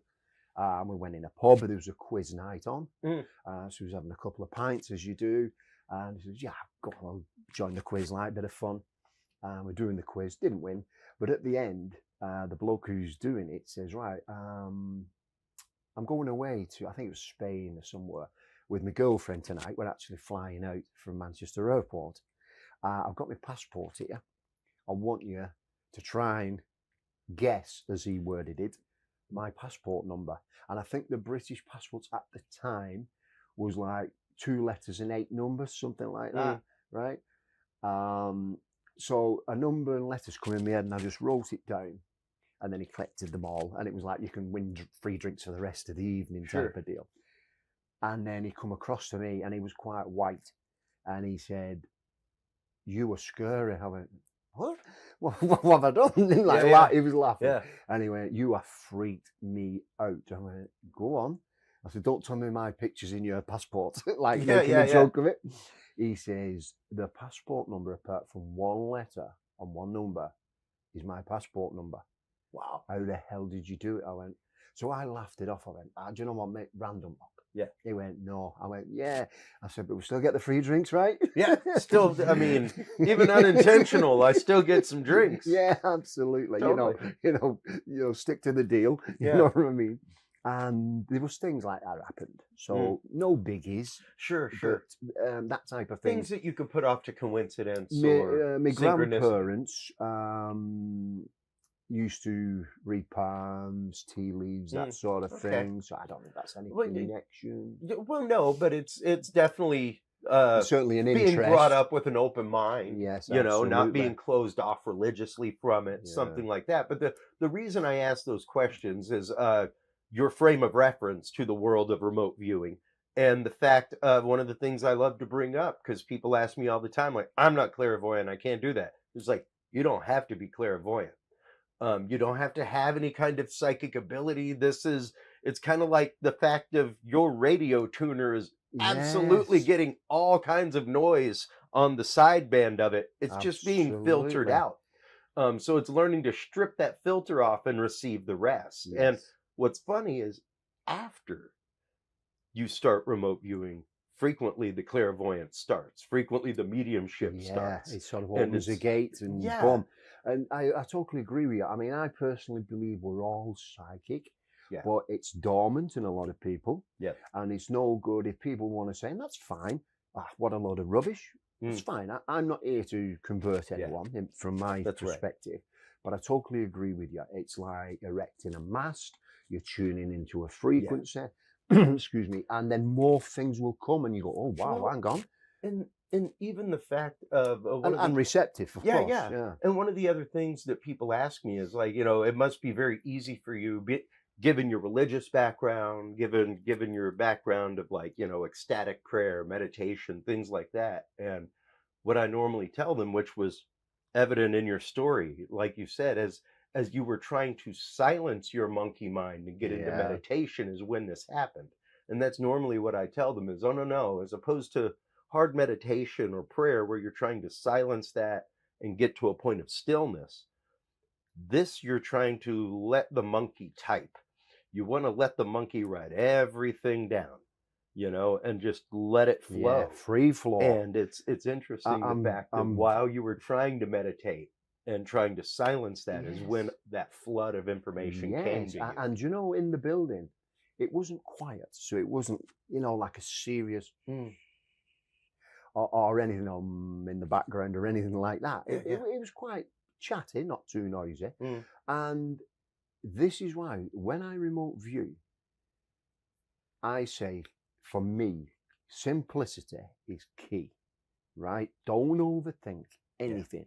Keep it as basic as you can. Then the left brain's not, "Oh, hang on," and we're going into all sorts of things. Yeah. Right? And then it free flows. It may or may not be correct, and it's how we interpret it, of course, and put it down in descriptors, sketches, and summaries. But it's just, as you say, it's just being open to it. Once you sort of put up that mast and open up to it, and I'm coining your thing now with the mast, you will, pardoning the pun, be receptive, and things will come through. That's right. And then you find other things, and it becomes more powerful, and it's like, wow. Yeah. And you know, it's interesting, since I have repicked up my remote viewing here in the last couple months, and gone through a couple other personal things, an ayahuasca journey, things like that. The description I have given to people is, it's almost like I'm a raw nerve. Even this morning, just sitting up and having breakfast, it was like I for some reason became overwhelmed with emotion. And I just kind of started exploring that in my own space, and like, okay, where is this reverberating from? Yeah. You know, like this may be somebody near me. This isn't being sourced from me right now. I can feel that. Yeah. Like, there was nothing in my head that was like, oh, you know, thinking about my son, and I got misty. Like, it happened last night. I saw this guy at lunch, and he came and sat down. He was probably about 80-something years old. And then his son came and sat down, and they started laughing. It was just the two of them on a cruise. Wow. You know, and That's good. I heard the dad, like, it was so nice, just the two of us. And I welled up, because it was like, oh, I can only hope at 80 that my son would do that for me. That's but it wasn't a moment like that. It was just something that randomly came from nowhere that I received, and I was tapped into for a minute. And realizing that and exploring that is where a lot of this comes from, being able to just kind of receive and accept. I got told, I totally agree with you there, Chris. I got told when I started this, and you can choose or choose not to do meditations. I like to do them, right? I find it very helpful, not just with remote viewing, for me. You know, but I got told you will see the world in a different way, and boy, do you see the world in a different way. Yeah. And, you know, people sort of, I say, mold it, take training, and then sort of, that's your foundation. So I liken it to the Leaning Tower of Pisa, right? So it was meant to be obviously vertical, and now it's, you know, like this, no foundation or proper foundation. And I liken the training to a foundation. Get the correct foundation, is as it should be, and then whatever methodology you use, right, tackle the training, or add a few bells and whistles what work for you. Yeah. Like is what I do. Some people have heard of, some people haven't. And just let it flow and work with it, and it will start to gather momentum, traction. Yeah. You know? Yeah. No, and that's just it. When you're working with students, when you're working with people that you're helping introduce this to, I've found it very interesting talking to you over the last few days, because you don't necessarily ascribe to any of the typical RVs. You're not necessarily a controlled remote viewer like I am, very much into the controlled process, because I like the laboratory aspect of it. So it works for you. I like the research aspect, and the idea that I can chart all of this, that I can put all of this into a database and it's contributing to something. But there's also, you know, associative remote viewing and extended remote viewing. And even yesterday, the outbounder exercise that the day before, the outbounder exercise that we had, you know, things like that. Yeah. And even hearing some people, you being one of them, that outbounder is not really something that you can key into really well. Yeah, you know? what it was, an outbounder, I actually do pretty good on them. It was the fact that it was in the past. Correct. It was an outbounder beacon where, you know, Mr. Smith had gone to the location, set an intention to put what they call a beacon. I don't really work with that, but it's individual again. Sure. And it's said to enhance the perception of the remote viewer for that location. Now, I would just rather have a target number, for instance. Sure. And tune into it. Outbounder for me, which is right, is where a person will go, as you know, to a location, and then you said to describe it. So is he sat in a park on a bench having a coffee, a hot dog, you know, reading a newspaper, and obviously try and perceive what's going on, type of thing. Yeah. And now, how do you how do you begin to teach somebody the process of remote viewing when you take on a student? You mean from scratch, like Yeah, day yeah. one? Are you doing Yeah, Chris yeah. Welcome? Right. Yeah. I will go through things, the basics. I will give a brief history of remote viewing, just so what it is with students. You're going to have some what's maybe took training, maybe quite developed, some who's had a go, and some who's just come across the term. Yeah. So what I say to the class is, look, there's different levels of experience, and I'll ask them to introduce themselves and just say, starting with Chris, just say your name, where you're from, and if you've done any remote viewing before. And then I can get a bit of an handle. Oh, well, Chris is studying CRV. Such a body has never heard of it. And I'll say, right, I'm going to start from scratch. So some of you may have heard this before, but it's for the benefit of the other students. And I'll go through the terminologies, you know, the aesthetic impact, emotional impact, all this, tangibles, non-tangibles, which we know are descriptors. I'll go through how we do sketches, what movement commands are all about to get you closer to an area, above it, and to describe it. But I keep it simple, and I'll say, look, all you're doing is describing in simple words what you were feeling, what you were seeing, hearing, etc. And impressions, they're sketches. So if you see, oh, there's a picture, sketch a picture or a square. It doesn't matter. If you can say, oh, this looks like, we'd call that a biological, as you know, because it's technically living. Well, it is. You wouldn't say flower. And maybe you could pick up on the, oh, dark pink. Yeah, flower would be natural. Of course. Yeah. Of course. So I would start with that. And even though I don't do control remote viewing, I like to say you've choices, right? It's no good having the shoe store. It's like Henry Ford, any colour as long as it's black. You know what I mean? Right. You've got to give people choices and help them to say, oh, I like that one. No, I don't. It doesn't work for that. I like that one. It's like a buffet, isn't it? Yeah. You know? So I'll go through the basic ideograms. So the newbies can sort of, oh, right, okay, yeah, that's a biological, and that's water, and this is that. And I'll explain, after writing the number, it's a quick ideogram, and I sort of laugh and say, up to, for now, it's a scribble. Just focus on it's a scribble. Don't overtax your brain. Yeah. And then I'll even, though I don't use it, show them how to probe and get impressions, soft hard, and all the rest. Sure. And we'll go through that part. Then I will show them how to feel the ideogram and go around that way. And it sort of develops from there. Then I will show them, do it with an ideogram if you want to, right? But for now, use it. Yeah. And then go on to just trying to perceive by you. And I will tell them, look, you can have the mantra of the target number. Just keep repeating it sort of slowly in your head, like a bit of a mantra, and that helps. Just focus on the number, you know, whatever you do. So different people will say, oh, I found that really helpful. Yeah. And others will go, oh, well, I like the ideogram.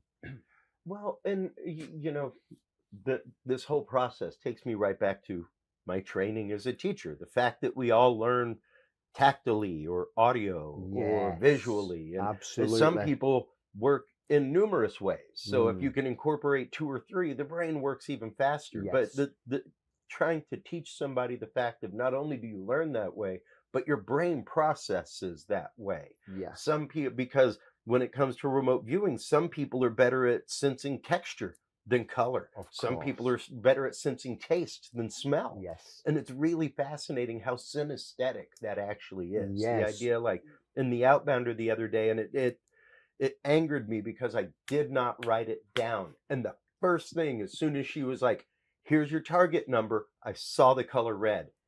And I started going with ideograms instead of just writing the color.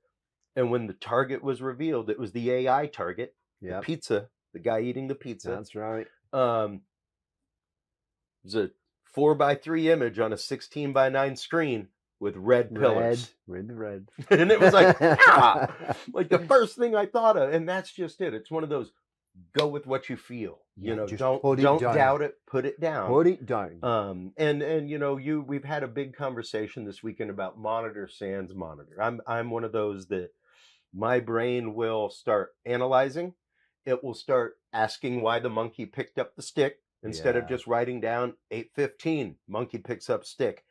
Next thing, so for me, the monitor kind of pulls me out of the rabbit hole by my coattail. And it's like, no, here's the path again. Yeah. Come back over here. You were talking about salt air. Let's come back to that, Chris. Because even on the outbounder that we had, the first thing I got was power, but and it was a Keith Haring piece of art, things like that. With a wallpaper background. Yeah. And my mind, the only thing, the task was location and what was happening.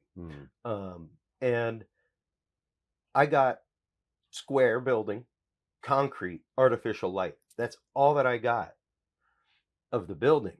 The rest was about the actual art on the wall. Yeah. And as I started drawing like the square and a circle with spokes on it and things coming out, I was like, oh my God, this is a power plant.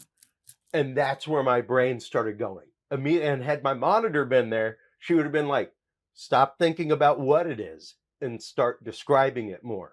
Go back to the circle and the spokes, Chris. Think about that. But because I thought power, I suddenly started drawing hills. The first thing I drew was the square and the circle with spokes and the thing coming off and rays coming out. And then I was like, oh, the rays, that's water. That's a water wheel, man. This is a power plant. Like, here's the hill. And my brain started going, and I started sketching what my brain was making up instead of what I was feeling. Chris, and as soon as it showed the Keith Haring piece with like the people being abducted. Yes. And the round circle with the spokes that looks like an eye with the beam coming out. It's like, oh my God, I drew half the painting. Had I paid attention to what I was feeling instead of what I was thinking. Yeah. The left brain kicking in there. It kicked right I've in. done it so many times Like when I third was gear, learning and just run off on a tangent. Yeah. I did one for Marty Rosenblatt's APP, Applied Precognition. Yeah. I used to work as a Precog Pro for him, but when I started off, he does a monthly webinar, which I recommend anybody do. Obviously, it's IRVA. And I was on there, and it's 15 minutes. And I got this slope coming down like that with a little curl up and the word China. What did I do? I call it a Bob Ross, right? I'm thinking, roof, Chinatown. So I start, the reason I call it Bob Ross, I'm sketching China and I'll add this and I'll do that. And I did the slope as the traditional roof of the Oriental buildings. The pagoda slope. Pagoda slope. And I'm going, I'll add this, and that's the Bob Ross. And it was a mountain range. Right. And I went, you idiot. I've run off on a tangent and gone, no, I don't need remote viewing or any perceptions. Yeah. I'm good here. I'm good here. Like your water wheel. Yeah. And it turns out it was a mountain range in China. So I was gifted the start on a plate. And the mountain range, one of the slopes went like this and curved up. Had I just, maybe not. And I always say this, and I'll be talking about this tomorrow. Had I give more effort and dug deeper and not run off like a madman on a tangent, I could have maybe got the mountain range. I could have got the Winter Olympics and a Chinese competitor on a ski slope. Could have. But I should. I did what you did. I went sort of, nah, I'm okay. I know what it is. Yeah. No. Yeah, you went with thought instead of gut. Yes, and the left side's intuition. Yeah, gotcha. We got you. And that's just it. It's interesting. The more I dig into it, the more I practice it. The fact of everything I've tried to learn from meditation, things like that. It is almost 180 degrees different. The idea of even my ADHD.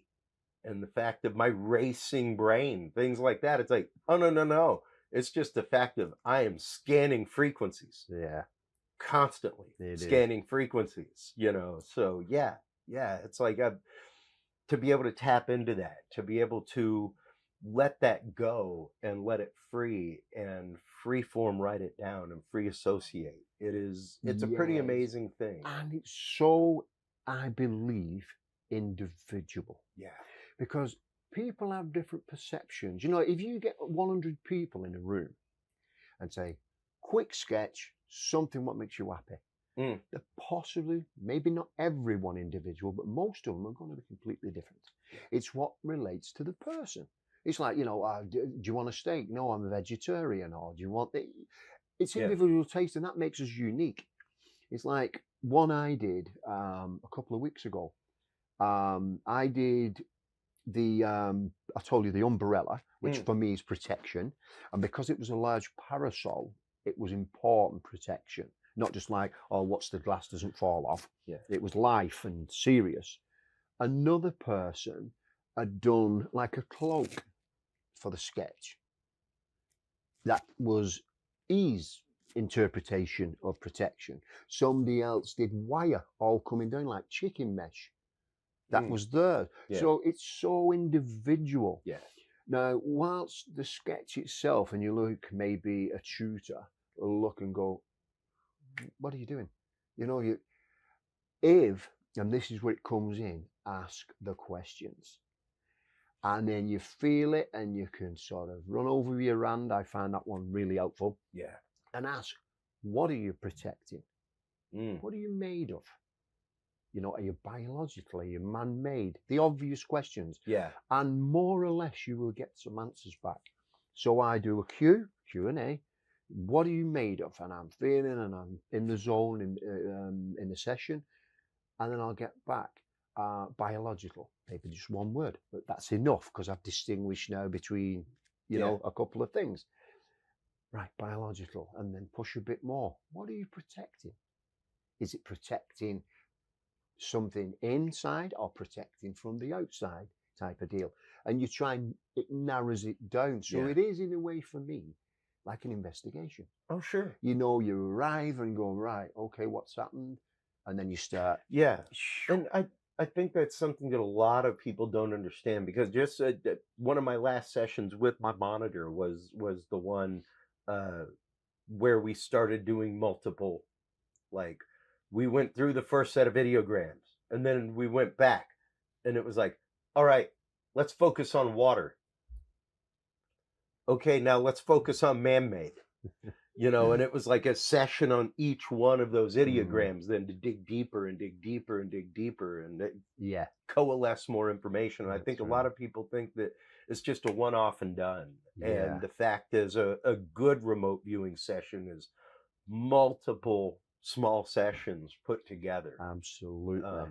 To assemble that data field. So. And for me and many others, it's going back. So when you've sort of maybe done, you think you're at the end of the session and you sort of loop what's correlating, you know, with the descriptors and your sketches, and you've got a few answers to your questions. Then I always go, right, I'm going to either go back to the beginning or start in the middle. That's one of my favorites. And I'll just go with the flow right to the end or left to the beginning. Yeah. And it's sort of, it's not already imprinted. Oh yeah, but I already started there, you know, an hour ago or whatever it was. So I'll pick the middle and it's something different. And I'll go, right, where was we here? What about that? And it's nice and fresh again. Yeah. And then whichever way I'm literally leaning to, and I say this on the ship while it's getting lean. Yeah, right. Pardon the As pun. we sway. And then get more information. And one of my favourite parts is the summary, because you're able to give a few like I did one. It was double blind. A few years ago, and it was the Atomium in Belgium. I don't know if you've heard of that. Yep. It was constructed in 1958. It's a large artistic thing to celebrate man's achievement with the atom. Well, we all know history with the atom. And it's all silver and like very chromy and curvy, and the spheres. And I picked up, it's like likened to a giant art exhibition, metal, curvy, shiny. And this is the part I love. When I'm at the end of a session, I'll sort of go, right, come on, let me absorb what's going on here. And I'm not on about the aesthetic impacts, emotional, they're great, of course. I mean, a bigger picture of it, a bigger feeling. And I'll say, come on, is he happy? What's going on here? Is anything a bit iffy? Somebody trying to hide something? Yeah. And with that, I'd put, obviously I can't remember word for word, but you'll see it tomorrow because I actually have the sketches. And I'd put something like, I can't shake the feeling that this could be used for the greater good or to avert danger, but I have a really bad feeling that it also, and so I'm going thinking again, really bad feeling that it could be used for something evil and terrible. Well, that pretty much sums up the atom, yeah? And what I say to students is, this is so important. Yeah, because even the conflicting emotion. Yes, because you've got to like an record atom. down. Oh, we can do this with it. Yeah. Or we can do that with it. Yeah. Do you know what I mean? Well, and that's one of the things that I do love about the controlled remote viewing process is at the beginning, the self-check.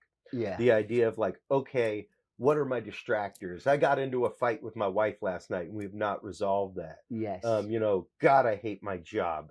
Things like that. Declare it, get it out there. And then the stray cats, just things that, have popped into your mind. And then the precognitions, like my first session, literally, my monitor sent me the coordinate and I immediately texted her back. I see white truss, like what you would erect a radio tower on, or what I use in my industry to fly lights to the ceiling, but powder coated white. And she was like, I don't know what truss is, but write that down and I'll write it down. That's a precog. We'll definitely talk about that. So as the session went on, I got things like that. I feel rough land that's hot and cold, like extremes of hot and cold. I see from above, like things scurrying, like ants on a field. High activity, things like that. The object, it was a place and an event that I was viewing. And I was like, the event is taking place elevated from me.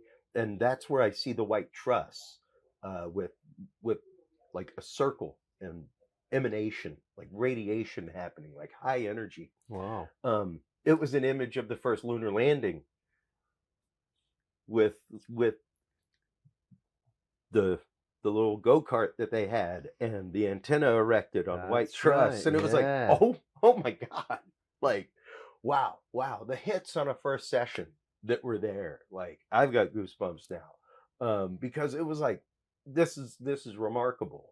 Just the fact that when she said that, the first thing that I saw was something major in the image. Absolutely. White truss. And like, not close, like it was white truss. And do you know what? When I talk about individual, I call it viewpoints. We see different things of the same thing. Yeah. And we describe it different, which I think is amazing. It's beautiful. Now, I've actually done that particular target, right? Or very similar. It was Neil Armstrong, moon up landing. He's on the moon buggy. And what I got, I didn't know it was the moon. I didn't put moon. I'm seeing sort of slightly rocky, mountainous, grey area, very dusty, deserty, right?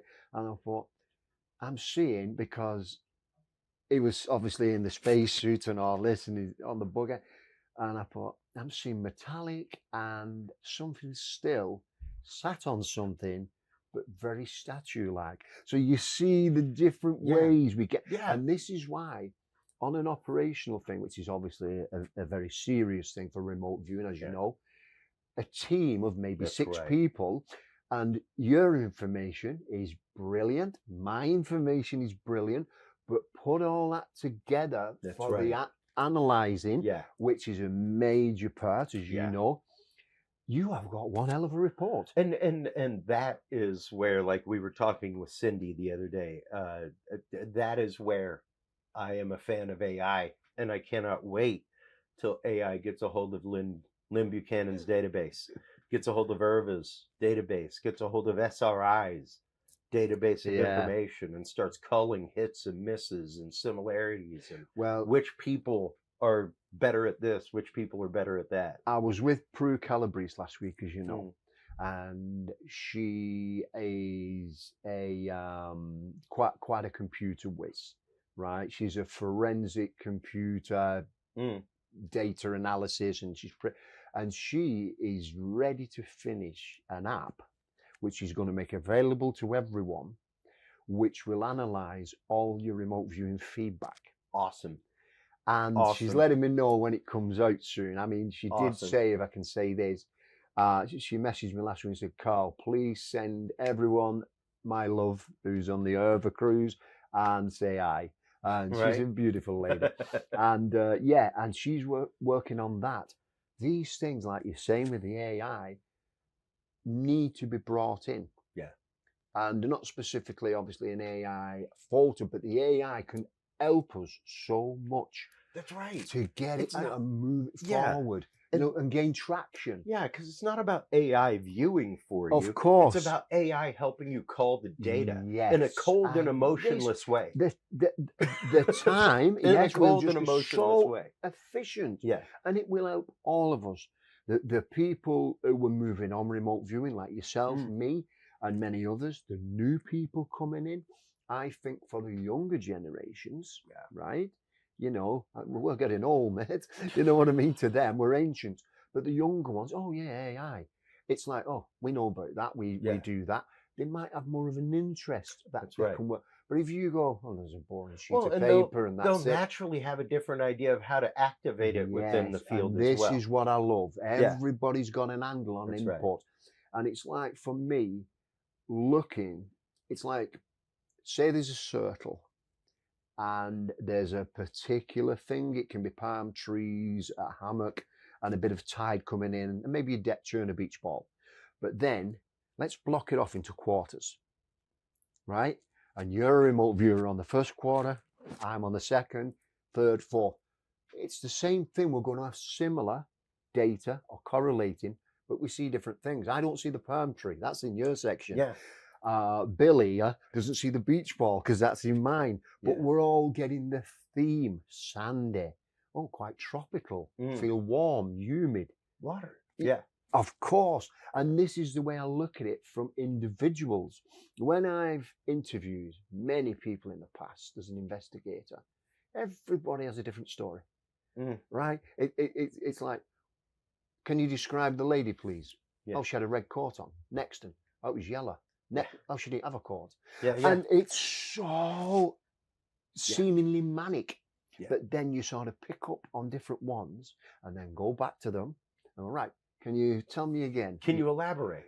Of course, please elaborate. And you know, much like I say regularly with Curious Research, the closer to the point of impact you get that data, the better it is. That's so why correct. I came up with the data journal. It's like, write it down when it happens, not when you get back to camp. Yes. Not when you get home the next morning. By that point, you've already started processing that through your filters of belief, through your filters of experience. Yes. Everything else. Like, you are already corrupting the data by the time you've gotten back to camp and you've been thinking about it for 30 minutes. You've already begun the corruption process. I got asked, do you need like certain, diplomas in this or a degree? I went, no, it's nothing. Take intelligence out of it. Yeah. Right? Just be open. Just be open. Let it come through and you will develop your own style once you've received training in whatever methodology like yourself now with CRV, and then you'll go from there and you will just become better and better and better. And it will just, what I call fan out, but what is fitting to you. And wow. Yeah. And you never stop learning. Well, and that's just it. We never stop learning from each other. We never, like I said in my talk the other day, research does not occur in a vacuum. We have to lean on each other. We have to build communities around this. And with that in mind, as we've got a few minutes left, let's talk about your upcoming effort to help bring remote viewing communities together. And where people can get a hold of you for remote viewing work, for remote viewing instruction, things like that. Carl. Right. Well, obviously with being over, I think I've been over in America now about 3 weeks on the cruise now. So when I get back, I'm straight onto a web page, and then I will contact you with that, obviously. I'm making 2 brand new Facebook pages so people can come on them. One is for remote viewing training and services.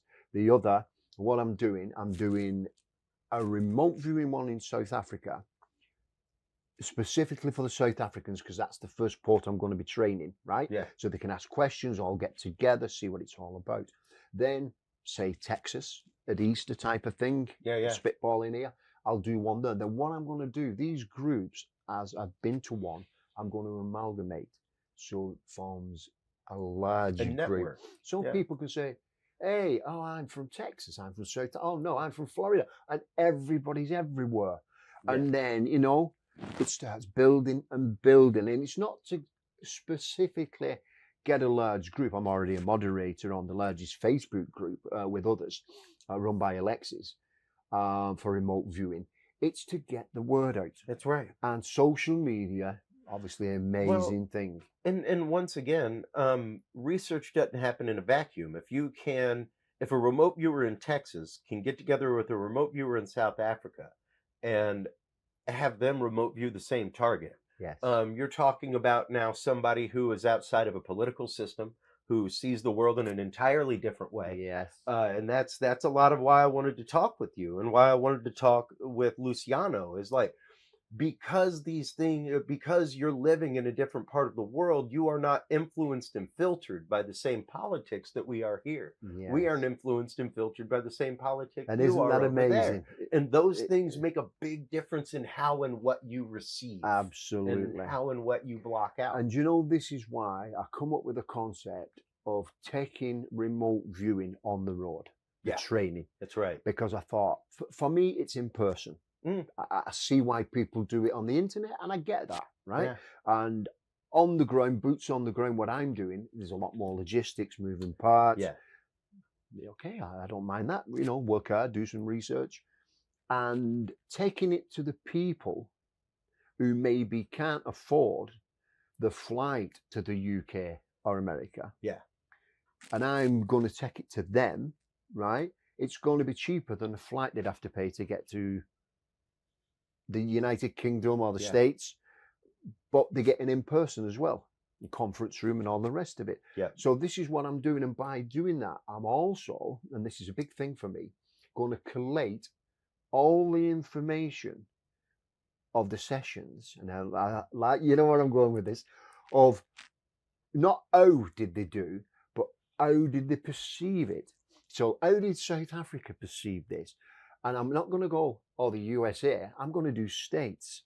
So how did Texas, the remote views from Texas, how did they perceive this? Yeah. And then how did the ones in Florida? What about in Montreal in Canada? Exactly. What was their take on it? I'm doing one in Scotland, in Edinburgh, at the Sir Arthur Conan Doyle Centre.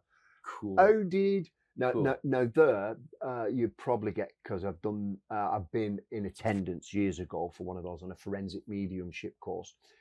You probably have Irish, some Europeans, English, Welsh. Yeah, Scottish. You'll have a conglomerate. But I can narrow that down, you know, UK, Europe, and say, and what was, and it's not who did best or any of that rubbish. It's how did they perceive this against Chris? He was one of my students, so to speak, in Texas. And what about those in New York? Yeah. Yeah. How did they perceive it? How did the social morals and mores of a society change the way you view? And I'm trying to sort of deconstruct it a little, break it down, because so many states, obviously, in the USA, but so many different views depending on the states. That's right. Right? Obviously, UK is a lot smaller, and England is just a bit of a north-south divide. But the USA is going to be amazing to collect all the different states' data and South Africa and the UK stroke Europe and go, wow, what was their viewpoints? And I'd love in the future to chat with you about that and say, look, Chris, I've got, look at this. We will be and maybe we can find and say, wow. Yeah. Well, we will definitely be keeping abreast of everything that you're doing. It's been exciting talking to you over the last few days. Let everybody know where they can go to get in touch with you right now. Things like that. At the moment, I'm on Facebook. It's just a personal page, Carl, C-A-R-L, Muck, capital M, small c. My email is Carl Anthony McClelland, CarlAnthony, quite long, right? The remote viewing company name is going to be a lot shorter, folks. A lot shorter. You don't want to run out of pens writing that down. Yeah, yeah. Well, thank you so much for the time. Thank you, I Chris. appreciate it. It's I been great genuinely meeting you, great hanging do out the last few appreciate it. days, and it's been fantastic conversation. Thank you so much for coming Thanks, on the show.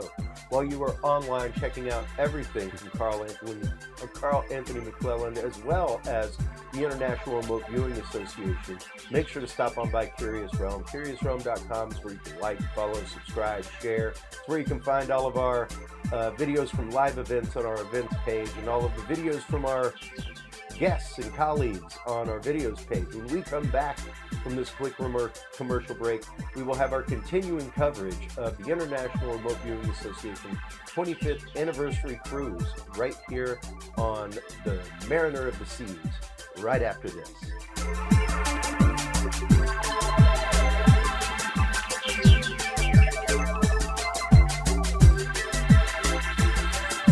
The key to good science is good research. At the heart of good research is a good data set.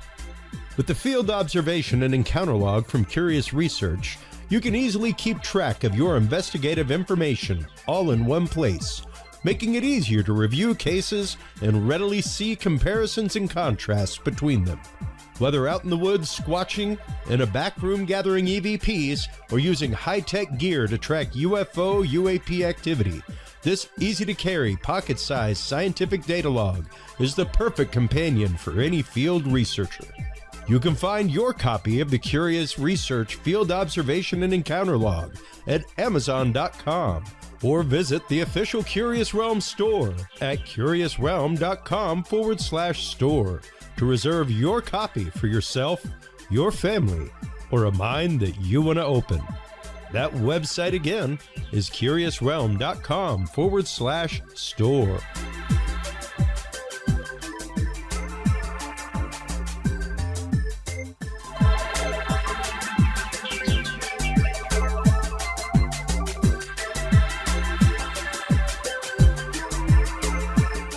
Well, hello everybody, and welcome back to the Curious Realms waiting coverage of the International Remote Viewing Association's 25th anniversary cruise here aboard the Mariner of the Seas. We have the great pleasure of being joined by remote viewer Luciano Arruda from Brazil. Welcome to the show. Right. Yeah, thank you. Thanks for having me. We've met just a couple days ago, and it's been a great conference. There have been some fantastic presentations. You're going to be presenting. It's great to have so many international remote viewers here. It was awesome to talk with Carl a little bit ago, and one of the interesting things we were talking about is the idea of building communities and networks of remote viewers across the globe because of the importance of realizing the way that even our social morals and mores and the way that we're brought up, our politics, the way that those things can filter a session. Exactly, yes. You know? So let's get into a little bit of how did you get into the world of remote viewing to begin with? Yeah, that's an interesting story because, I've kind of been working with intuition for a good while and learned how to meditate about 25 years ago. Okay. And so I spent a lot of time looking inward and sort of becoming aware that, I have some level of sensitivity that, Okay. Would lead to something that would, be in connection with remote viewing. So maybe 3 years ago, I joined the IRVA conference in Menlo Park. Okay. And I attended the whole meeting. And at the end, Deborah Katz, the president, she had a slide at the end that said, this is what's coming next. And we're looking for someone who can maybe help us with globalization. Mm-hmm. Wanted to expand our footprint worldwide and kind of put some initial blocks in place. And I thought, well, I'm really into remote viewing and, I'm kind of a beginner intermediary remote viewer. But I do globalization. I work with globalization for a living. Yeah. I've spent the last 30 years doing that. Yeah, professionally, that's what you do. Yeah. So I thought, okay, maybe I can help with some of the fundamental like operations, infrastructure, and some of the scalability elements that we need to have in place. Because, like you said, there's a lot of people in the world. A lot. Right. And then when you start to expand your community worldwide, you need that scalable approach because, maybe you can handle 5 emails a day, but you don't, if you get 2,000 emails a day, you're not going to handle. That's right. So there has to be a structure of delegation. There has to be kind of a community leaders, and there should be like a path for doubling every couple of years, something like that. Oh, yeah. So a metric growth plan, something like that. Now, even whenever you're talking about the infrastructure of, once again, building networks of people across the globe and what that means, and even how we communicate differs across even the capabilities of somebody in Nigeria communicating as opposed to somebody in Brazil or in Texas.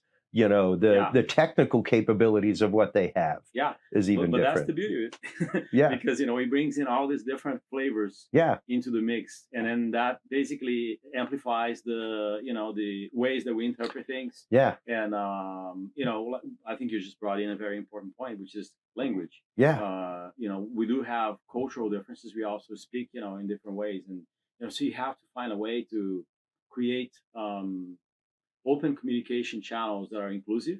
But at the same time, IRVA being a nonprofit, and one of my mandates is to make sure that we preserve the brand, we preserve the identity. And that helps us to gain trust. Basically, it's very important to do that. So there's a process. Well, absolutely, because you've got to present something from a point of stability. You've got to show that despite whether you're in Africa or Asia or Brazil, that IRVA has a unified cause, that there is a unified end goal to everything. And that's now, were you, one of the questions I typically ask, because I take classes from Lynn Buchanan, and his whole concept is you don't have to be clairvoyant or psychic to be a remote viewer. Now, were you an intuitive or psychic or anything like that before you came to the world of remote viewing? Yeah. So I do have some training in clairvoyance. Okay. So I attended classes at a place called the Berkeley Psychic Institute for about 10 years. Oh, wow. So I went to their clairvoyant program, to their teachers program, and many other classes they had, and basically develop a practice of what we call like running energy. Okay. That basically it kind of clears your channels. I kind of see myself, as a crystal. Okay. And my job is to make sure my crystal is clean. And so I meditate as often as I can. And then by keeping the crystal clean, I can tap into my, let's just put it this way, my life force energy. Yeah. And I can kind of practice radiating it in the highest frequency I can. Yeah. So I do have, past experiences with clairvoyance, and, I can kind of go into that a little more if you want. Well, let's explore that a little bit more, because I love talking with people, about clairvoyant experience, but also about how that is interpreted to the average person. Because it's very interesting synesthetically how that's interpreted. Because even the idea of it's strange when you start remote viewing and you kind of start that process of, the way I explain it, as opposed to meditation, where you want to silence the monkey mind. This is where you want to give the monkey a typewriter. You want the monkey to kind of just flow free and write.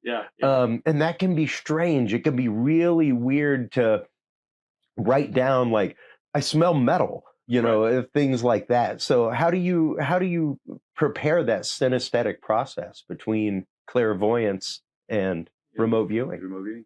Well, so there's a real difference in the approach, I think. But like, just stepping back, most of the time, if I'm kind of looking at anything, and I'm going to give you an example. Maybe you wake up every day and you say, I'm going to have the best day of my life. I'm going to just make sure that I'm happy. That's right. And I'm just going to go on with my day. And then you have to make a decision at some point in time. Should I do this or should I do that? So intuitively, you may feel like, I don't want to do this. I want to do that. I think it's going to be better. So I think that both on a psychic and the IRV level, you have to awaken curiosity, right? So remote viewing is about data collection, and psychic is maybe about understanding. Okay. For me, the way I see it. All right. So on a data collection side, why don't I feel good about doing this? Is there something about this activity that maybe I have resistance, or is there an element to this choice today that's going to make me grow, evolve spiritually? Or is there something negative that I'm trying to avoid, and I probably should do that? So the curiosity element, I think, is very important.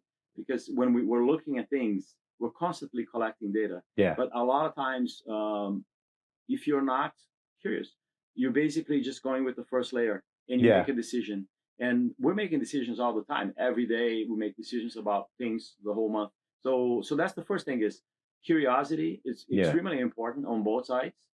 But I think that on a psychic level, I have a little bit more of the I know why, or I can ask questions to my consciousness and the answers, my unconsciousness will come.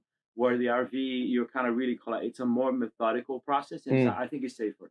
So I like RV because there's this black and white protocol. It's a proven approach. Yeah. And if you're kind of feeling a little bit uncertain, or you kind of feel like things are getting confusing, you can always fall back into the RV. It's very good. Yeah, and it's also okay if it's confusing. Yes. You know, part of it. That's part of it, and that's also what further probing of the target is for. Things like that. Exactly. That's why you go back and that's the example that I keep giving in all these interviews. Is that's why I like my monitor. I understand why a lot of people, especially people with clairvoyant experience, don't use a monitor, don't utilize a monitor. But for me, that's where the monitor is the most important, because they're the ones that are going to be like, hey. Wait a minute, you said this a while ago. Let's go back and explore that. Exactly, yeah. Let's go back and get curious about that saltwater smell that you had. Things like that. On a psychic level, when you're kind of doing clairvoyant readings, there's also the concept of a monitor, or someone who's looking and watching energy and saying like, okay, let's kind of give it a little break and let's bring everybody back. Well, even in the concept of having a spirit guide, you know, that's there helping you, things like you that. Can say that too. But and I mean, on both sides of the coin, I think that for me, it really comes down to like learning more about myself. Okay. So the monitor helps me to understand, why am I seeing these things, and what do they mean to me? What is my filter, right? And how am I interpreting things? Yeah. Because of something that happened in my history. And, and even referring back to being a crystal and clairvoyance, you know, that I think is another part that I really love of the actual CRV process, the controlled remote viewing, is that beginning self-check where you clear the crystal. And it's like, okay, what's been distracting me? What I got in a fight with my wife 2 days ago and we haven't made up. You know, things like that that may filter the information that's coming through, may color or provide the AOL, the analytic overlay that we try to avoid so much. Yeah, it could be instrumental, to explore AOLs. Yeah. So, with both sides in your life, the clairvoyant and remote viewing, do you ever find that the two conflict with each other? Do you ever find that one gets in the way of the other during a session either way? Yeah, because, on the clairvoyant side, you kind of tend to be, maybe it's a bad word, but lazy, right? Because the information comes to your awareness all at once and fairly quickly.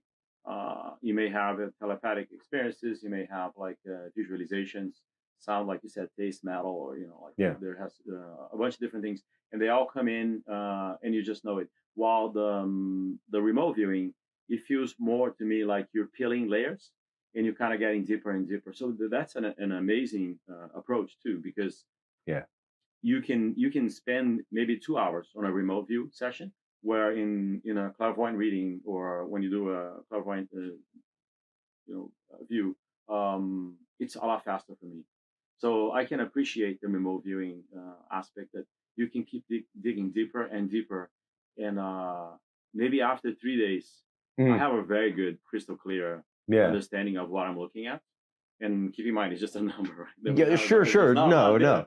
But I actually have a very good. And do you find about it? Is it the fact, because the Outbounder that we did was maybe session 8 or 9 of remote viewing for me. And one of the last sessions that I did with my monitor was the first session where we had numerous sessions in one session. Yes. Where it was like, okay, now we're going to do a session about natural. That's it. We're going to go just with the ideogram and natural now. Let's start digging into that. Do you find yourself, do you do the same thing with the clairvoyant session, where you have numerous sessions like that and dig deeper and deeper and deeper? Yes, very much, Yeah, it's it could be seen as I'm looking at a book and let's turn the page and let's go to the next page, or you're looking at a layer of energy and then you basically allow yourself to go deeper into the next layer, what's behind it, and then you maybe kind of make an assumption that this is just a filter and there's a level of interpretation going on here.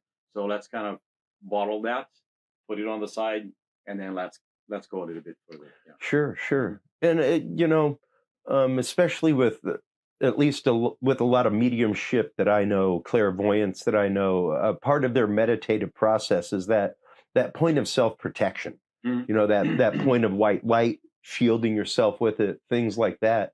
Have you ever found yourself under any kind of malevolent attack or anything like that during either a clairvoyant session or a remote viewing session? Yeah. Well, I can say that coming back to the idea that I'm learning about myself on a spiritual psychic level, the way I look at it is I have an open contract, or I have an opening in my space that allows something that is perceived to be evil to sort of be aggressive with me. But, I try to flip it around and kind of just look at where and what do I believe that would allow that type of energy to disturb my peace, right? Sure. How am I allowing something to attack me or destroy me or whatever? But it's not really destroying me. It's teaching me to become senior to it. So anytime there is some kind of an interruption of viewing, it's actually an opportunity to find out what do I believe in and why do I allow something like this to interrupt me, and then why is this pushing off my path? And then kind of go back and see maybe I did have I did give permission for that. Sure, yeah. So I can grow. What did I do to give it agency over me in my decision making process? So I kind of tend to take it more on that level, and less of victimizing. Less of an attack. Exactly. Situation. It's an opportunity for growth. I asked that because I know numerous remote viewers that have done government work, things like that, and they've definitely had the experience of being viewed while they're viewing, things like that. I know numerous clairvoyants that have definitely had things attached to them, despite their protective uses and things like that. And so it's always something that I ask, like, you as a clairvoyant, and especially even as a remote viewer, what precautions do you recommend somebody take for things like that? I think the first one is to laugh, is to bring amusement into the picture. You have to be light, and you can't be caught up on that control energy. So anything that you're working on and paying too much attention to, that controls you. So the first thing is to lighten up, and bring a little bit of happiness, amusement into the picture, so that you can detach from the emotional kind of aspect and not make it a competition to see who's the boss here. So that's kind of the first thing, is to step back and bring amusement into it. And then the second one is to kind of look at the root cause and maybe try to engage with it and understand. So this is usually works best when I kind of raise the frequency of the communication, and try to bring in a more broad, universal aspect of, like, why are you concerned about me talking to somebody on a spiritual level that could break up your agreement with that person? So this is usually when these attacks happen, is when you start to talk about something that maybe you shouldn't talk about or touch, and then lo and behold, there's some kind of a hand or a grab in your head, and it's just you're having a headache, and you just feel like, I can't see. I'm seeing nothing. You're seeing a punch. And then so it's good to step back and, like, be amused. This is happening, and there's a reason. Why is it happening? Bring yourself up to gold. Talk to the agent that's maybe interacting with you and say, what's the deal? How can I help you? Help me. What can we do for each other in this situation? To some degree, but maybe there is not, but you kind of have to find some common ground. Interesting. Otherwise, this is not going to end. And one of the reasons why I think that especially we need to build global communities with remote viewing is we have vastly different spiritual and religious views across the world. Yeah.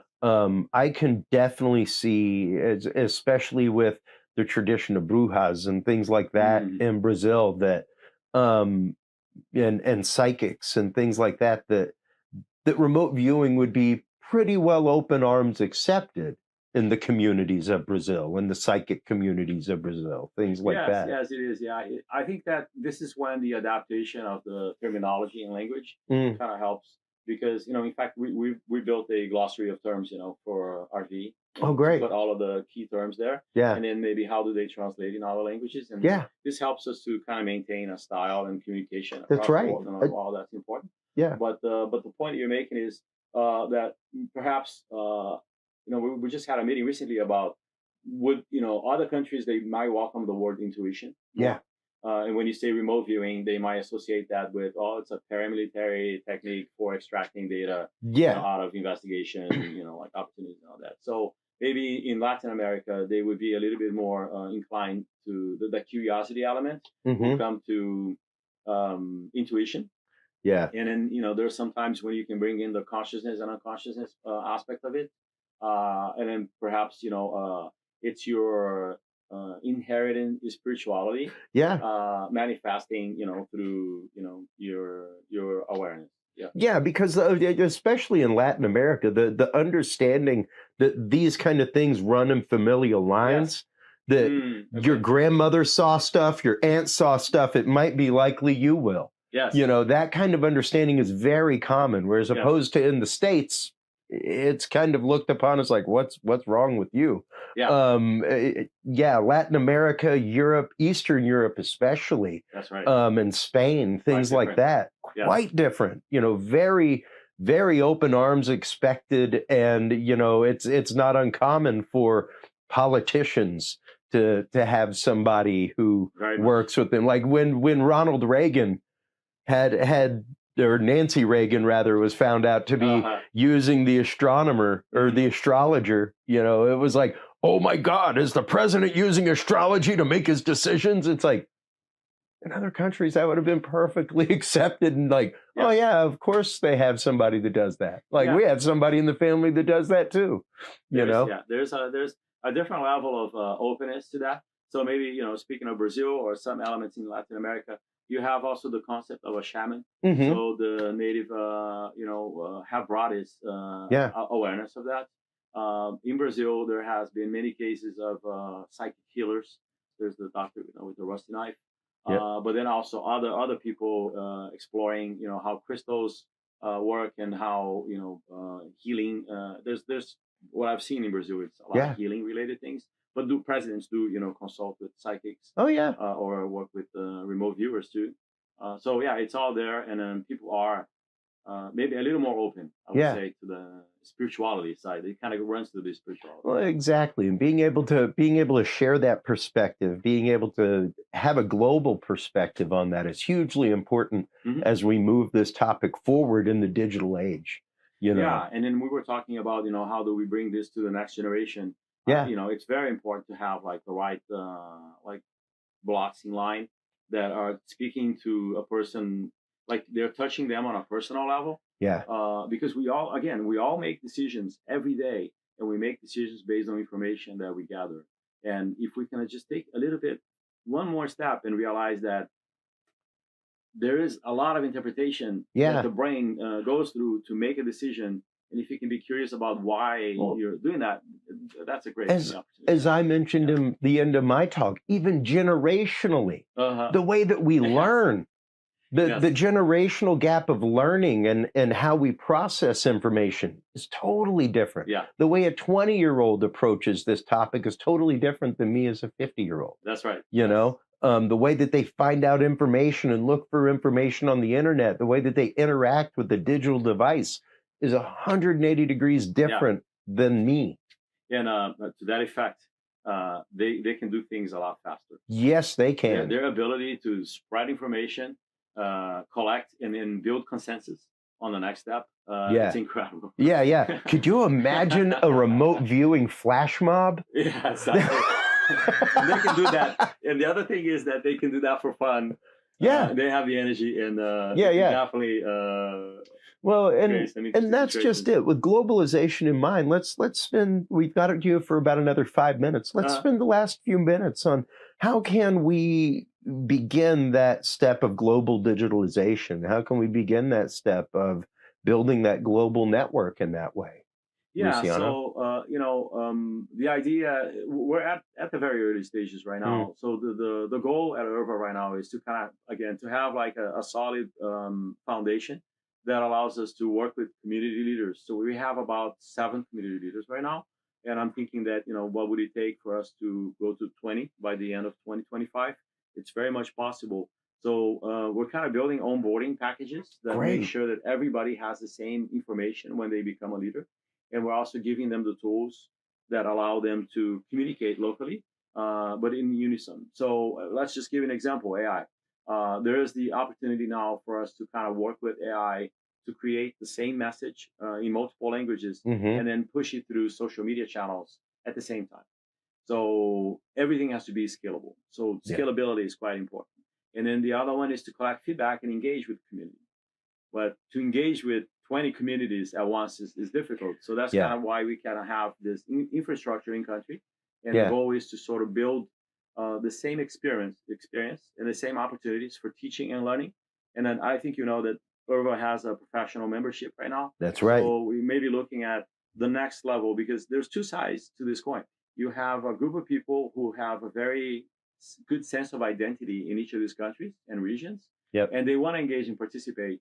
But maybe just taking classes is not enough. You need to work on operational projects. That's right. And so I think part of the key here is to create engaging, interesting opportunities for the next generation to play with, so they can learn and they can also apply it. So what are some of the potential projects that a 20-year-old would want to work on that they feel that is meaningful and is bringing value to them and their community? So these are the key points that we want to make sure that we have, the learning side, and you can be professional and you can impact the world. And the belonging side. The fact that, like, you are now part of a community, you're now part of a greater mission with this. So that inclusivity is very important. So we had a meeting recently about, what do we need to do to make sure that we are expanding awareness to these communities and welcoming everybody. So maybe like we spoke about Latin America,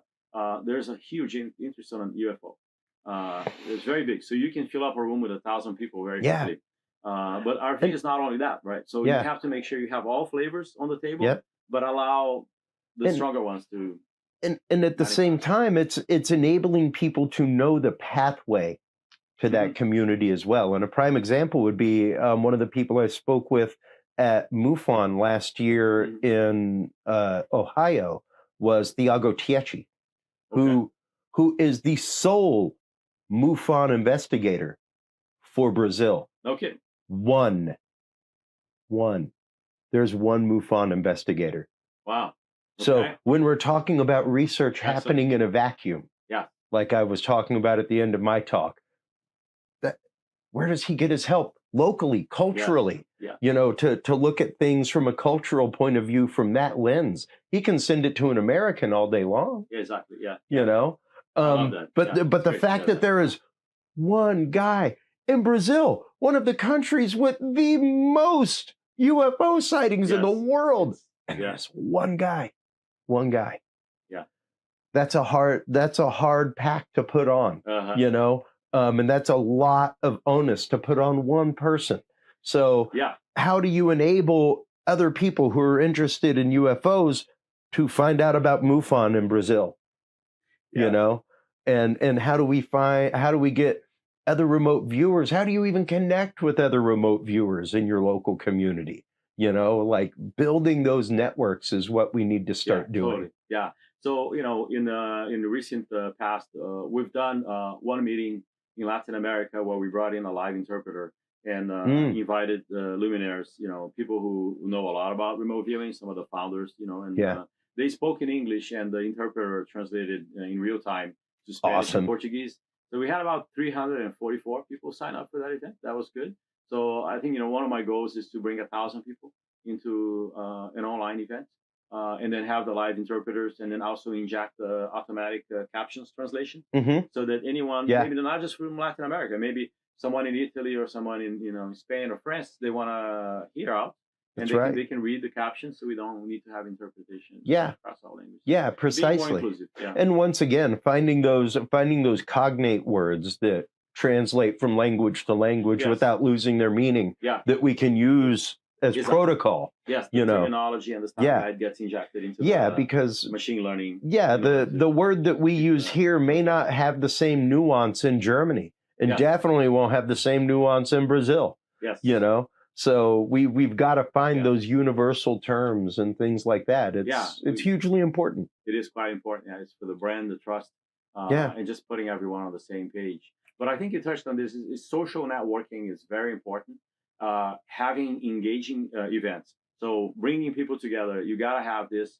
And then the other one is to generate content. Content has to be created and generated initially through IRVA. Whatever we can do, we can create content in Portuguese or Spanish, French, German, or Norwegian. And then eventually we're going to have a critical point where there's enough engagement in country where they start to generate content themselves. That's right. And that's when the magic happens, is when they wear the shirt, and they're actively engaging in creating new content and new things are locally searchable at that point, and things like that. And you can grow very fast. So this is the other aspect of globalization, which is it could explode and blow up on your face. So you could have many regions growing on a scalable level that you can no longer support all of them. Yeah.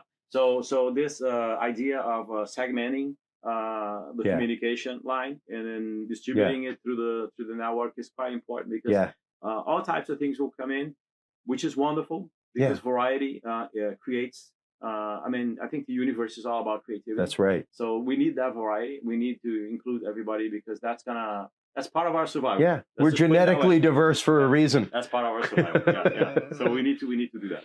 Absolutely. It has been fantastic talking with you over the last couple of days, Luciano. It's been a fantastic conversation. Let everybody know where they can go to get in touch with you for training, where they can go to get in touch with you in Brazil or anywhere across the globe for sessions, if they want to come to you and have a Brazilian view of a remote viewing session. Let them know. Yeah.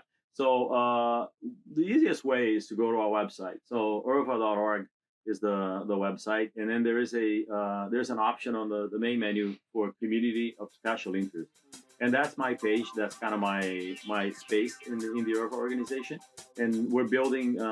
We're just kind of starting to update the site now, where we're going to put a page for every leader in their own language with an introduction, a video, and also all the email contacts. So I can be reached out at alaruda@irva.org, but also through the website.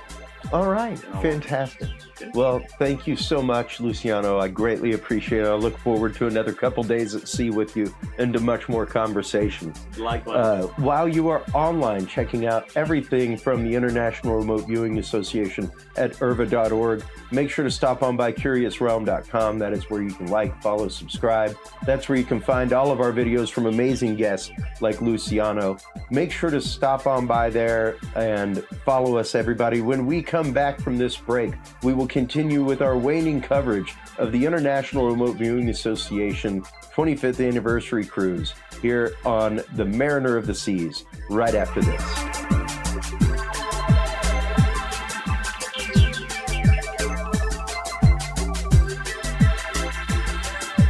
The key to good science is good research. At the heart of good research is a good data set.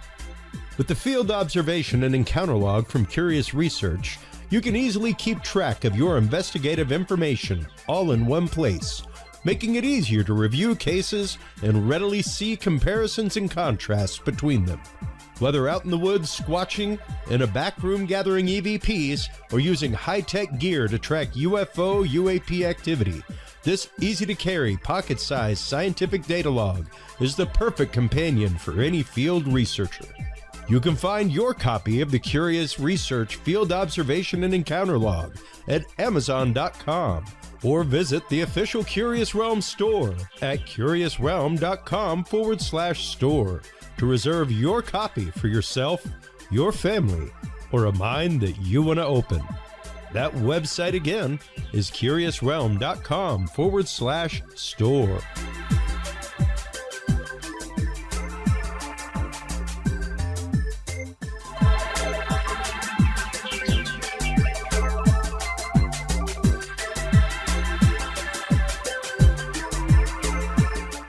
Well, hello everybody, and welcome back to the Curious Realms continuing coverage of the International Remote Viewings Association's 25th anniversary cruise right here on the Mariner of the Seas. We have the great pleasure of being joined by remote viewer Michelle Freed. Hello, everyone. Welcome to the show. How are you? Good, good. So we're in the middle of a hurricane. We you are. Didn't say anything about that. Well, we're chasing the tail of it. We're rocking and rolling. There has been more sway today than there has been in the boat the last few days. Yeah. And Did you feel like at night? Oh yeah. The stutters and the shaking and things like that. It was interesting running through the buffer of the back end of it. Is that what that is? Yeah. Oh. Yeah, because it's rotating one way, and we're actually coming in the direction of rotation, so directly into the buffer of the wind. Oh, is what that that's was. what that is. Sheets hitting. When we were upstairs last night, it was literally just sheets of water rolling across the club. Yeah, it was wild. Yeah, we went blankets. We went out on our balcony, and you can see the white caps and all that stuff. So, and they're saying this is like the biggest hurricane of all time so far. Recorded. Yeah, we don't know. Yeah, I mean, the only thing that would be larger would be the 1900 storm that literally destroyed Galveston. Right, that's true. Where thousands and thousands of people died. Yeah. Which is what makes Galveston the haunted place that it is. Yes, that's so true. We have known each other for years. It's so great to finally have you on the show. So great to finally have time at an IRVA conference for you to be able to take some time. Yeah. How long have you been in the community of remote viewing, Michelle? Well, I would over 10 years. I don't like 10 to 12 or something like that. Okay. So. And how did you first come to remote viewing? So I was taking a psychic development class by Deborah Lynn Katz. Okay. We grew up together, and she was always trying to get me to do this stuff, and I'm like, this is crazy. And so I'm like, it was the right timing, you know how things go. Yeah. So I took her class, and one of the classes, she was like, let's experiment with something. And she was just playing with us. Like, all we do is play. Like, 6-year-olds, because that's where you want to be in your psychic mind. That's right. Very young and children and playful and stuff like that. So anyway, it just resonated with me. The minute that she gave us a target, everything just clicked in for me. And I just seemed to just do well at it. And so as people kept seeing my sessions, they asked me to, be part of more groups. And so I ended up, working with government and finding missing people and NASA, actually. Wow. Yeah. Wow. So now, this is something that I ask pretty regularly. Was the world of mediumship, anything like that, something that you were prone to prior to working in remote viewing? Not really. No? No, I think I was always a spiritual person, but I wasn't into any of this stuff. Yeah, you weren't intuitive in any kind of way. I mean, I was intuitive in the way of I understood people very well, and I couldn't explain how I understood them. I knew, I could read vibes from people. All right. And I never knew at the time. It's just in retrospect when people, I always get asked, like, did you ever have any kind of anything happened to you when you were younger or whatever? I'm like, no, nothing. And that's what I tell people is the closest thing is I would probably be empathic. I would because maybe. Whenever I worked retreats, I could always, as soon as the kids walked in the room, I could tell the one that needed the attention and the love that we right. And it seemed normal, right? Yeah. Like it didn't seem like an unusual thing. It was just part of. Well, and it's one of those things, when I entered the seminary, it was definitely one of the reasons why they were looking at me as a confessor. Also why they were looking at me for youth ministry work, things like that. People just naturally seem to be disarmed around me. Barriers drop and they talk. Right, exactly. And it's interesting, but that's as close as I could ever say to psychic Right. Now that I know that that is within that realm. Exactly. Yeah, but for sure. Now, have you noticed since then that you're, I guess, more tuned into the world of clairvoyance, things like that? Have you noticed any premonitions, things like that, that have occurred since beginning your remote viewing journey? I guess for me, I'm on a mission, so I'm really focused on my mission, which is really kind of getting people to understand that we're more than this, and that the path to do that is some kind of remote viewing or something in that, Sure. where you're working towards that. I also went to school for hypnosis, and I learned a lot about how the mind works, your subconscious, and all that stuff. And so a lot of times I teach a class in remote viewing, and it started out as transdimensional systems, which was created by Prudence Calabrese, if I said that right. Anyway, and I've evolved it because of this playfulness. I'm always doing, let's try this, let's try that. Yeah. And when we experiment, I kind of move remote viewing forward.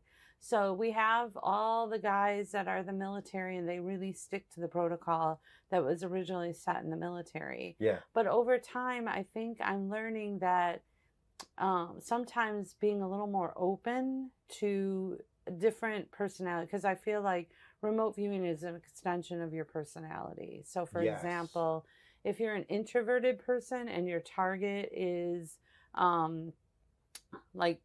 people, you might not see people. You might just see the action going on, or maybe an object or something else other than people, because you're introverted. Or even feel the emotions instead of seeing the people. Right. Yeah. Exactly. So I think because we're all so different in that way, I think you have to kind of make remote viewing, you have to have a structure to some degree, because we want to stick to some kind of science-based or something consistent. Okay. And then a reportable means. Exactly. Yeah. And which you would know about. The little plug for you. That's my mission. That's right. Exactly. And that's the thing. I think it's time that we move this into the mainstream. We have to. It's one of those, like I said in my speech, most people associate it with either psychic spying, which of course, the movie Third Eye Spies and the books that came out, things like that, have done fantastic to expose the world to the world of remote viewing. Like I said, I heard about it years ago with Art Bell, and ordered the videotape. I still have the SRI videotape. Oh my gosh. I should mount it in a shadow box. Too bad. Wait, maybe we can get him to sign it. Oh, that would be awesome. That would be cool. Automatic writing from beyond. but seriously, it's like, that's how it was. It was mail order. It was shows like that. Like if you weren't listening to Art Bell, or even at the time, if you weren't following Dow News, because that was right up around at the time of the declassification in '95, was a couple years later, was when the headlines hit, like psychics predict the silver market. Right. And Exactly. they were completely riding the wave of the silver market. And it's interesting to see that, yes, there are numerous hedge fund companies that utilize remote viewers. Yeah. There are numerous precious metal companies.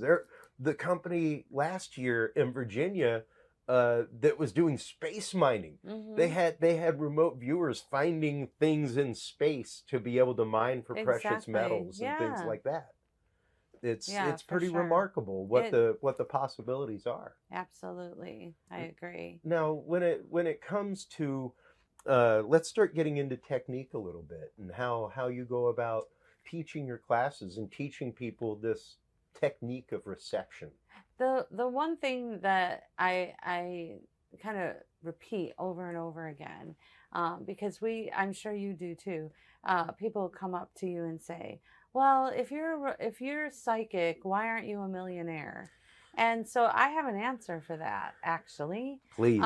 So Joe McMoneagle, who worked in the original Stargate program, he made a comment to me. He said, you know, Michelle, if you want to be a world-class remote viewer, you need to give up what it is to be human.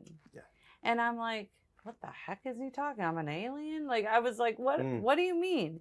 And so I really thought about it, and I'm like, oh, I know what he means. When you're psychic, and this is not just for remote viewing, but any time that we're being psychic, we are in our subconscious mind. And the subconscious does not understand language as we know it. It understands symbols, and it understands emotions. Yeah. And so our left brain is responsible for finding patterns, which is what we needed when we were primitive. That's you know, right. we needed to hunt and gather. And so we needed that part. Yeah. And that's what he meant by human part. That's right. So until we learn how to kind of marry the left and right brain and how they can work together, then that will make us be all millionaires and whatever. But right now, we need to keep practicing. We need to keep pushing through the ceiling, and you know, it's a lot of work. So that's why we're not 100% accurate. Well, and there's also within that accuracy range, as we were talking about with Greg the other day, there's the quantum time aspect as well. Just because you have viewed a silver market doing this on this day doesn't mean that a boat with a crap ton of silver on it isn't going to sink in the middle of the ocean.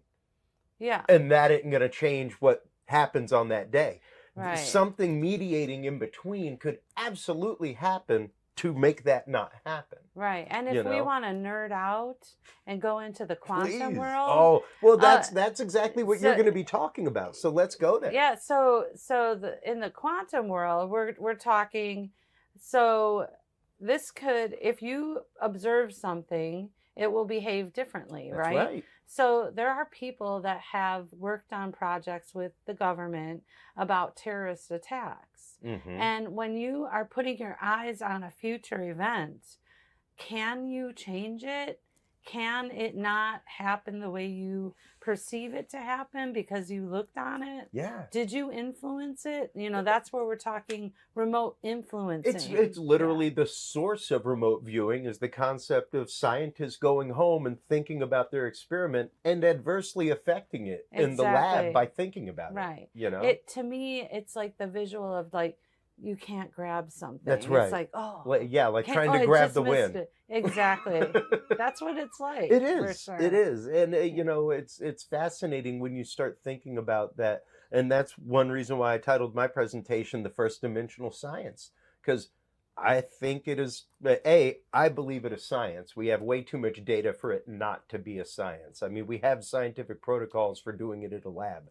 So that makes it a science when you can poke and prod things. And yeah, it's a little challenging because we don't necessarily have all the correct tools to measure and quantify things that are, you know, intangible. And at the same token, I will parry and thrust that with the fact of science also cannot quantifiably discount it either.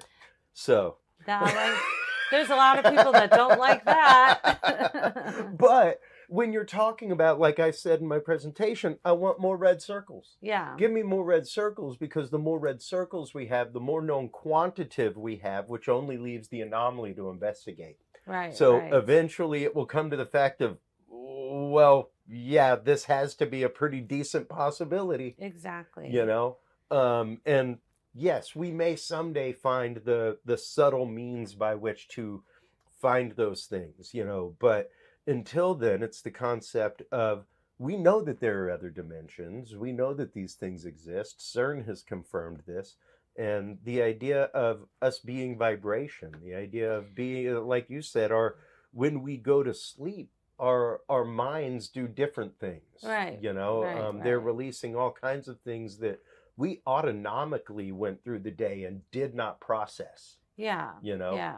So I think, you know, a thing that we don't talk enough about in remote viewing, all this stuff like helping the government, helping find missing people, getting in for intel, government, and whatever, but also connecting with your higher self. Yes. This is also very much part of my mission. Is I think that that's what's going to break us through. Yeah. And learning how to pay attention, like that seems to be my theme lately, is pay attention. Because I think, you know, when we use our body like a sensory system, I think we need to be better at that. You know, when we feel something, or any kind of little tingly you get, if you kind of lean into that and figure out what is the origin of why my pinky's tingling, or so that's a question. And I think, you know, we really need to be focusing on how we can, you know, we can heal ourselves mentally and physically. We can, you know, do all sorts of things like that. And I think we need to be putting a lot of more attention on that. And that's what's going to really move us. When I taught 7th to 11th grade spirituality and religion and things, one of the things that I taught my kids regularly was the kite string. Follow the kite string. You will feel it pull on the back of your belly button. Yeah. And when you do, stop. Right. Stop in your tracks. It's a moment for a decision. Right. You either need to follow or you need to run. Right. Exactly. You either need to get far away from that vibration or you need to go to it. But you need to learn to recognize when that kite string gets pulled on the backside of your belly button. Exactly. And it'll change your life when you learn to just stop and realize that, like, whoa, wait a minute. Something's happening here. Yeah. Like I've run into a confluence of the universe, into a tidal wave, what have you. Yeah, and I think you have a very highly intelligent listenership out there, okay? And I think they understand that, you know, all these things are what's going to take us. So I will always say to myself, well, I was going to say AOL, which is an analytical overlay. Yeah. This is where that left brain, right brain starts, like, you know, getting in trouble. And it's when we draw a conclusion or making an assumption. Yeah. So I have been noticing that I'm taking my lessons from the protocol of remote viewing and moving it into my everyday life. Yeah. So I have turned AOL into a verb. Because I've noticed, like, there are a lot of times where we draw conclusions with our personal life or make assumptions, and now we are AOLing. Yeah, right? Oh, yeah. And so now I say, okay, you know, I pay attention. I realize that I'm AOLing. Now I say, okay, what would the 2.0 Michelle do or say in this situation? That's what I mean by, like, taking these lessons and moving them into your everyday life. Absolutely. Not just like, this is remote viewing time. Well, yeah, but it's also the fact of understanding that we emotionally overlay all kinds of things. We assume and really put onto other people a lot of things that they ain't trying to say. You know, that we have analytically overlaid from other parts of our life that now we're assuming that they're trying to get in under the radar or something like that. It's like, no, don't do that. Yeah. And, you know, kind of the example would be in the Outbounder that we did. This was the example that I gave in Carl's of why I need a monitor, you know, because I started analytic overlay. Yeah. I'm a tech guy. The first thing this was the Keith Haring piece, and I got building, concrete, artificial light, because our task was location and what was happening there. That's all that I got of the location. Everything else was, after that was power.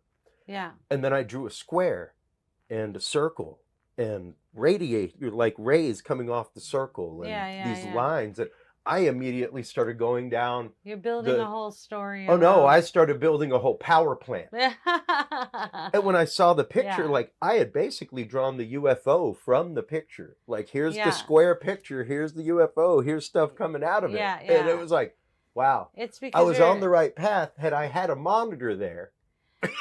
Yeah, no. They could have. I mean, They could have maybe. at least been like, okay, well, But usually the monitors don't know what the target is. That's true so, too. But I would say so. I had. But even the fact of me saying, "Oh, that's a power plant," a good monitor would have been, "Let's don't go there. Yeah. Let's get back on track of feeling." Yeah. And things like that, instead of going analytic as to what I think I'm seeing. Yeah, and here's another example. I was working with Homeland Security back in 2019, a year before the 2020 Olympics. And I had no clue I was working with Homeland Security, and I didn't know we were looking at the Olympics. And I guess what they wanted was they wanted to know what the top threats were. Yeah. So I did a session. The first part of my session kind of went into this idea of debris everywhere. And so I wasn't sure. It was like a land and water interface, and there was chaos everywhere, but I wasn't sure if it was weather related. And then I had a plot twist in my session where I was like, now in kind of an office environment, looking at a computer, and I said computer virus. And so panned it in. Then I find out it's Homeland Security. I find out they want to know top threats, and then I forgot about it. So then COVID hit and everything, blah, blah, blah, blah, blah. In 2021, I was doing my dishes, washing, and I was like, hey, I wonder whatever happened to that session. And I went, wait a minute, AOL. I said computer virus because in 2019, the furthest thing from my mind was an organic virus would a pandemic would stop some event. Kind of Olympics, right? And so that was a huge example to me of how this works and how this happens. Yeah. And so, we need to get away. We need to get better at that too. And you know, how can we begin that process? How can people who are remote viewers begin the process of kind of omitting the analytic overlay? Well, I think that there's a place for it. It's just that you have to learn to find its place, and every time you feel like you're getting into this idea of building a story around something, then you kind of pull back, you take a break, and then you go back to basics and you say, what do I feel? What do I see? What do I sense? Things like that. So that's really, I think that's how you do it. And my talk tomorrow is really going to be focusing on paying attention. And so we're going to do some fun stuff. And I can't wait. Butts out of the seats. Well, we had fun the other night. Like you said earlier in the interview, you enjoy incorporating the childlike aspect. And even as we were having drinks the other night after dinner, things like that, it was like, what kind of fun can we have? So it became everybody meditate for a minute. And when we say so, first object that pops into your mind, we're going to go down into the casino and find it. Right. And when you find it on a machine, play it. And what was interesting is there were probably about 7 of us there. Yeah. Probably about 5 of us ended up playing. I did not find my object. Carl didn't find his. I'll be looking for it in Vegas next week. Okay, time doesn't... Because it doesn't mean it was supposed to be now. It just means casino and object. We didn't say. We didn't give it a definition of time. No, we didn't. So, it could be for later. Okay. But out of the 5 that played, I know of at least 2 that won. I won $30. I know one that won a little bit more than that. Really? The only difference was she kept playing and she lost. Oh, yeah. I know. Had you have fun, to know kept playing, things like that. What is that song? You gotta know when to hold them. That's right. Yeah. But that's just it. Had the discipline of, hey, I won. I'm up good. I'm out. Right. Yes, absolutely, it worked. Yeah, for sure. They went to that machine. They only played that machine, and they won. They kept playing and lost. Yeah, but they won. Yeah. So it's pretty fascinating to even see that, like, even out of that percentage of people, won decently. Yeah. On what That's they were so playing. Good. Right. So it was interesting to see. I think the subconscious operates from the child. Yeah. And that's that's where you're most accurate, in that place. Yeah. And that explains a lot, especially whenever you start talking about dreams, dream work, things like that. The way that our mind reprocesses the daily data and reveals that to us in our dreams. And Yeah. it's interesting that's actually one of my next books is a like lucid dreaming journal. Oh, okay. For people that practice lucid dreaming, that kind of stuff. So because it is fascinating where those two things, and I think that there's been some good work there, but I think there needs to be a little bit more done with the idea of, because even Pam Coronado, her career began with a premonition dream, Right. that ended up leading to a literal murderer. That's That pretty happens wild. a lot. That's Yeah. pretty wild. A lot of my students will ask me, I have this premonition and it's really nagging at me, and they're like, well, who do I call? What do I do? And we're not there yet. That's the thing, is like, who do we call? Yeah. Nobody's going to believe it. So my suggestion is anybody that has a premonition, either keep a journal, but what's even better is keep like a video log, like a vlog, or post it, even though it might be a little embarrassing, whatever, like, because if it, we all want perfection, but just post it on Facebook, because then it's dated and time stamped. Well, and that's another prime example of why you need a good research buddy. Because at that point, even if you don't want to share it with social media, you could text it to them. Yeah, but I'm thinking about getting it like out that. in the world, because if we, put it out there, we can point back. Look how many times that this person predicted, and you can't argue with it. Yeah. And I think that's like little baby steps getting us into the mainstream. Yeah. I think that's the ticket. It really is, and that's just it. It's how do we bring remote viewing to the mass consciousness, and then that's kind of how I wrapped my talk the other day. Was do we tell the world? I think it's onus upon us to tell the world. For sure. I mean, no different than coming down from the mountain. Right. Like, you're coming down for a reason. It's supposed to be to shout the message that you heard up there. Yeah. So how do we ignite this fire in people? How do we get them to understand that they are a greater part of a quantum realm, that they do quantumly entangle with things and people across the world? Exactly. Yeah. So it's fascinating. Thank you so much for the time, Michelle. Oh my gosh, it was fun. It's always good to talk to you. Thanks. Same here. I love You're the time a smart that we cookie. get to spend. Oh, I appreciate it. A little crummy, but let everybody know where they can go to find out more information, not only about remote viewing in IRVA, but about you, and where they can go and take your classes. So butterflyeffectcenter.com. There goes the voice. Check the schedule on the website. And if you have any questions, there's a contact form. Awesome. And all that fun stuff. Well, fantastic. Thank you so much for the time. I appreciate it. Absolutely. Wow, you are online checking everything from butterflyeffectcenter.com and Michelle Freed. Make sure to stop on by Curious Realm. CuriousRealm.com is where you can like, follow, subscribe, and share. It's where you can find all of our live videos on our events page. That's also where you can find your copy of the observation and encounter log from Curious Research. When we come back from this quick commercial break, we will have our waning coverage of the International Remote Viewing Association Conference live from the Mariner of the Seas right after this.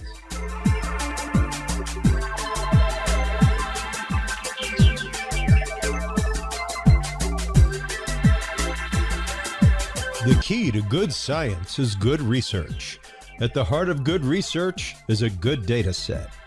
With the field observation and encounter log from Curious Research, you can easily keep track of your investigative information all in one place, making it easier to review cases and readily see comparisons and contrasts between them.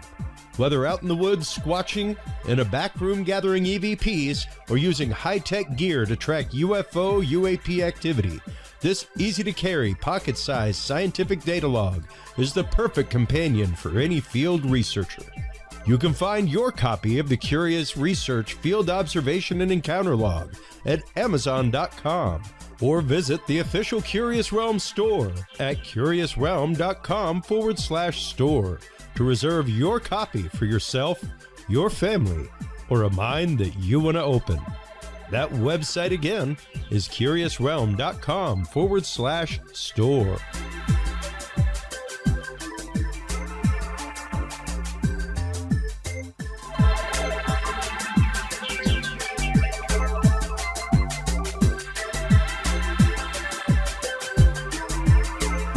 Well, hello everybody, and welcome back to Curious Realms' final bit of coverage of the International Remote Viewing Association's 25th anniversary cruise here aboard the Mayan of the Seas.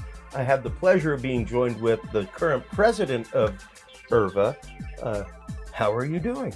Yes, I'm great, Chris. It's very nice to be talking to you. We have a great time every year at the show, Deborah. It is always fantastic to come. It's a great community with IRVA. Tell us a little bit about how it came to be the 25th anniversary, how it came to be a decision to be a cruise this time around. Yes, well, we had a great year last year for SciFest, where we did a combined conference with the Monroe Institute, and we had over 235 people last year. Yeah. But, you know, it is a lot of stress, as you know, organizing big events and dealing with hotels and everything. And so we wanted to do something very unique and special for the 25th year anniversary, and also something that would take pressure off of those who were organizing the conferences. And we discovered that if you do a conference on a cruise, really so much of it is already organized for you. And there's a lot less negotiating and putting out funds ahead of time. So from a practical standpoint, and also a lot of us just wanted to go on a cruise too. So you put that all together, and it's worked out great. And as you know, we're in the middle of a hurricane, just a few hundred miles away south from the hurricane, but we're having a great time. It's fantastic. There's so much to do. Like today we went salsa dancing lessons, and we went ice skating, and tonight we're doing karaoke and then a disco, and of course we have our wonderful remote viewing program as well during our 2 days at sea. So and you know, the most important thing is that we're together. You know, so many of us get to really bond in a way that we typically don't get to at many other conferences. Yeah, absolutely. Because people end up going off separately for dinner, all kinds of things. And, you know, really it's been great to see literally the community being built amongst people here. And I think that has quite honestly been a lot of the theme of our interviews that we've done, is the importance of community amongst research like this, the importance of not only local community, but global community and that global networking aspect of it. Yeah, definitely. And, you know, one of the reasons why we have an in-person conference is so that we can all come together in person, because even though we can do so much apart on Zoom and in various online communities, it's just not the same as coming together. And, you know, here we're almost together 24 hours a day, and it's great conversations. We're getting to meet lots of new people, see old friends, and just get to know each other better. And you know, the sessions that we've had so far, the Outbounder, everything else, there have been some great learning opportunities in there, especially when it comes to learning how to incorporate AI. You did a great video with Cindy on incorporating AI as a monitor, things like that. I think it is fascinating, and I think we need some good lab research on the concept of using AI targets. I think that's really awesome. Yeah, well, Cindy Miller has really been studying every aspect of AI, and then we've been playing around for a while, different ways how we can use it. And even like a few months ago, I had a session that I showed her, and she was like, well, let me see how AI would analyze it compared to how I would analyze it, and or, you know, a human would analyze it. And she got some really interesting results. And that was just one trial run. And then here you saw the AI monitoring me in that one example. And it was cool because you could see like the AI monitor did need some help. She needed some training as far as understanding how to like not give leading questions. You know, like when I said there was movement, then she said, well, you know, what does the car look like that's moving? And then I had to say, no, I never said a car. So please don't give me examples unless you hear me say the word. And then she said, okay, I'll try to improve I on that. understand. I'm sorry. Yeah, she was so human-like. It was was- really, really pretty incredible. Yeah. So it was cool because you could see she still needs training, but I really had my doubts that someone could help with an AI could help with a viewer in their session. And, there were times she said, okay, sit back and relax and refocus.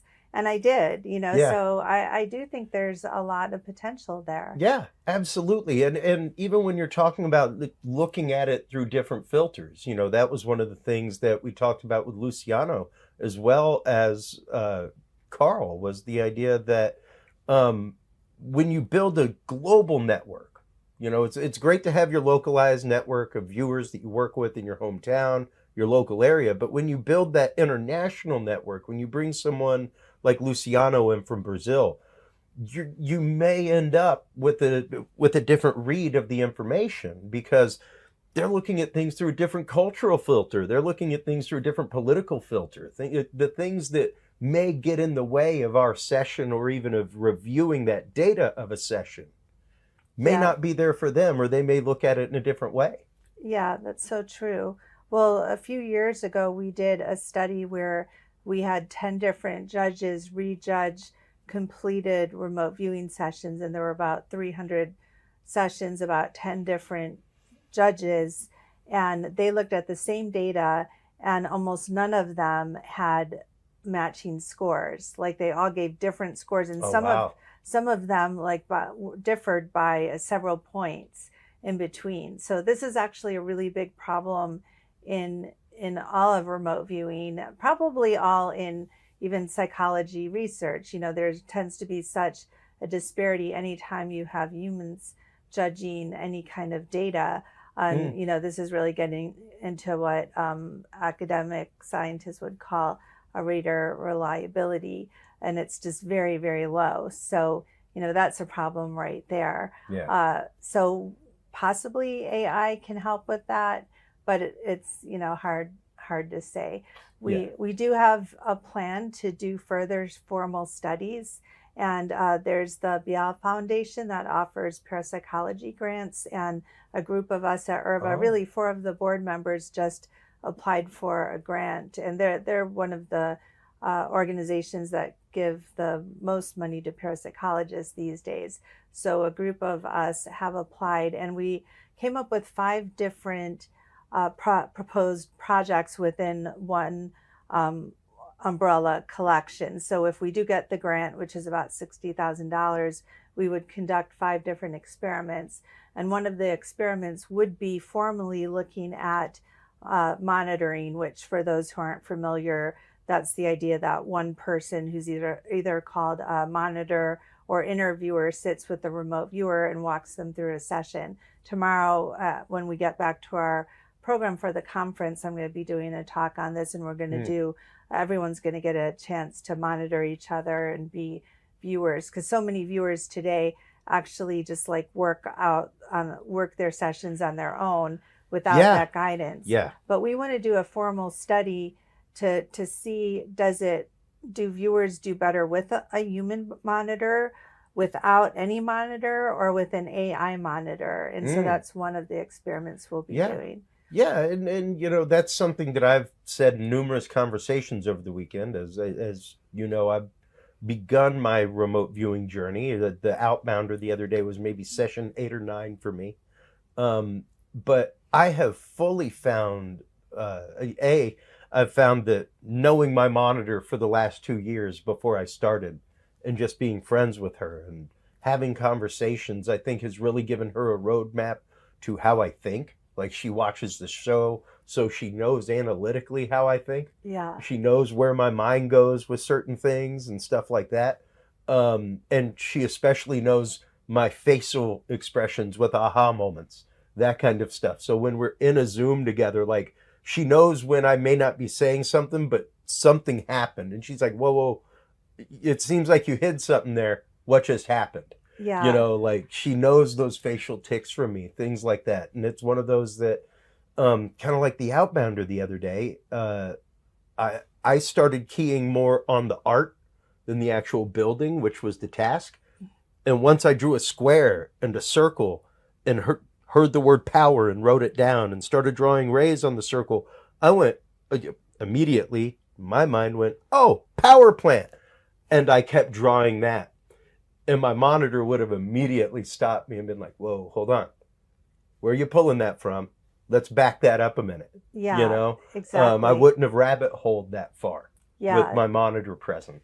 To have someone to be watching you for that. And like you said, she even knows your facial expressions, your body language. Yeah. That's so important. I had a student who she had already gone through other remote viewing training, but she said that she felt like she wasn't doing well enough, and she had even applied for a job as a remote viewer and was turned down. And so she came to my class, and she seemed like she was doing okay, but I could never get her to sketch. She would never draw anything. And as you know, that's so important when you're doing remote viewing, both for reporting what you're getting so people can understand it, but also like as a procedure to stimulate, get you in the right part of your creative brain and to be getting more information that way. And she just would not sketch. And I asked for volunteers to be monitored in class, and she agreed. And as I was watching her, I was noticing that she would make all these gestures, like wild gestures with her hands. And what I realized was she was drawing, but she was drawing in the air because she was so unconfident about her sketching abilities, even though I would tell her, yeah, there's probably a reason we're talking about this, even though I'd say it doesn't matter if you're not a good artist, just get it down. Yeah. And it was amazing. I mean, it was almost like she was pantomiming, like holding a pen. And I was like, just put your hands down about 6 inches on the paper and just put it on the paper. Let it go. Yeah. And finally, midway through our session, she did that.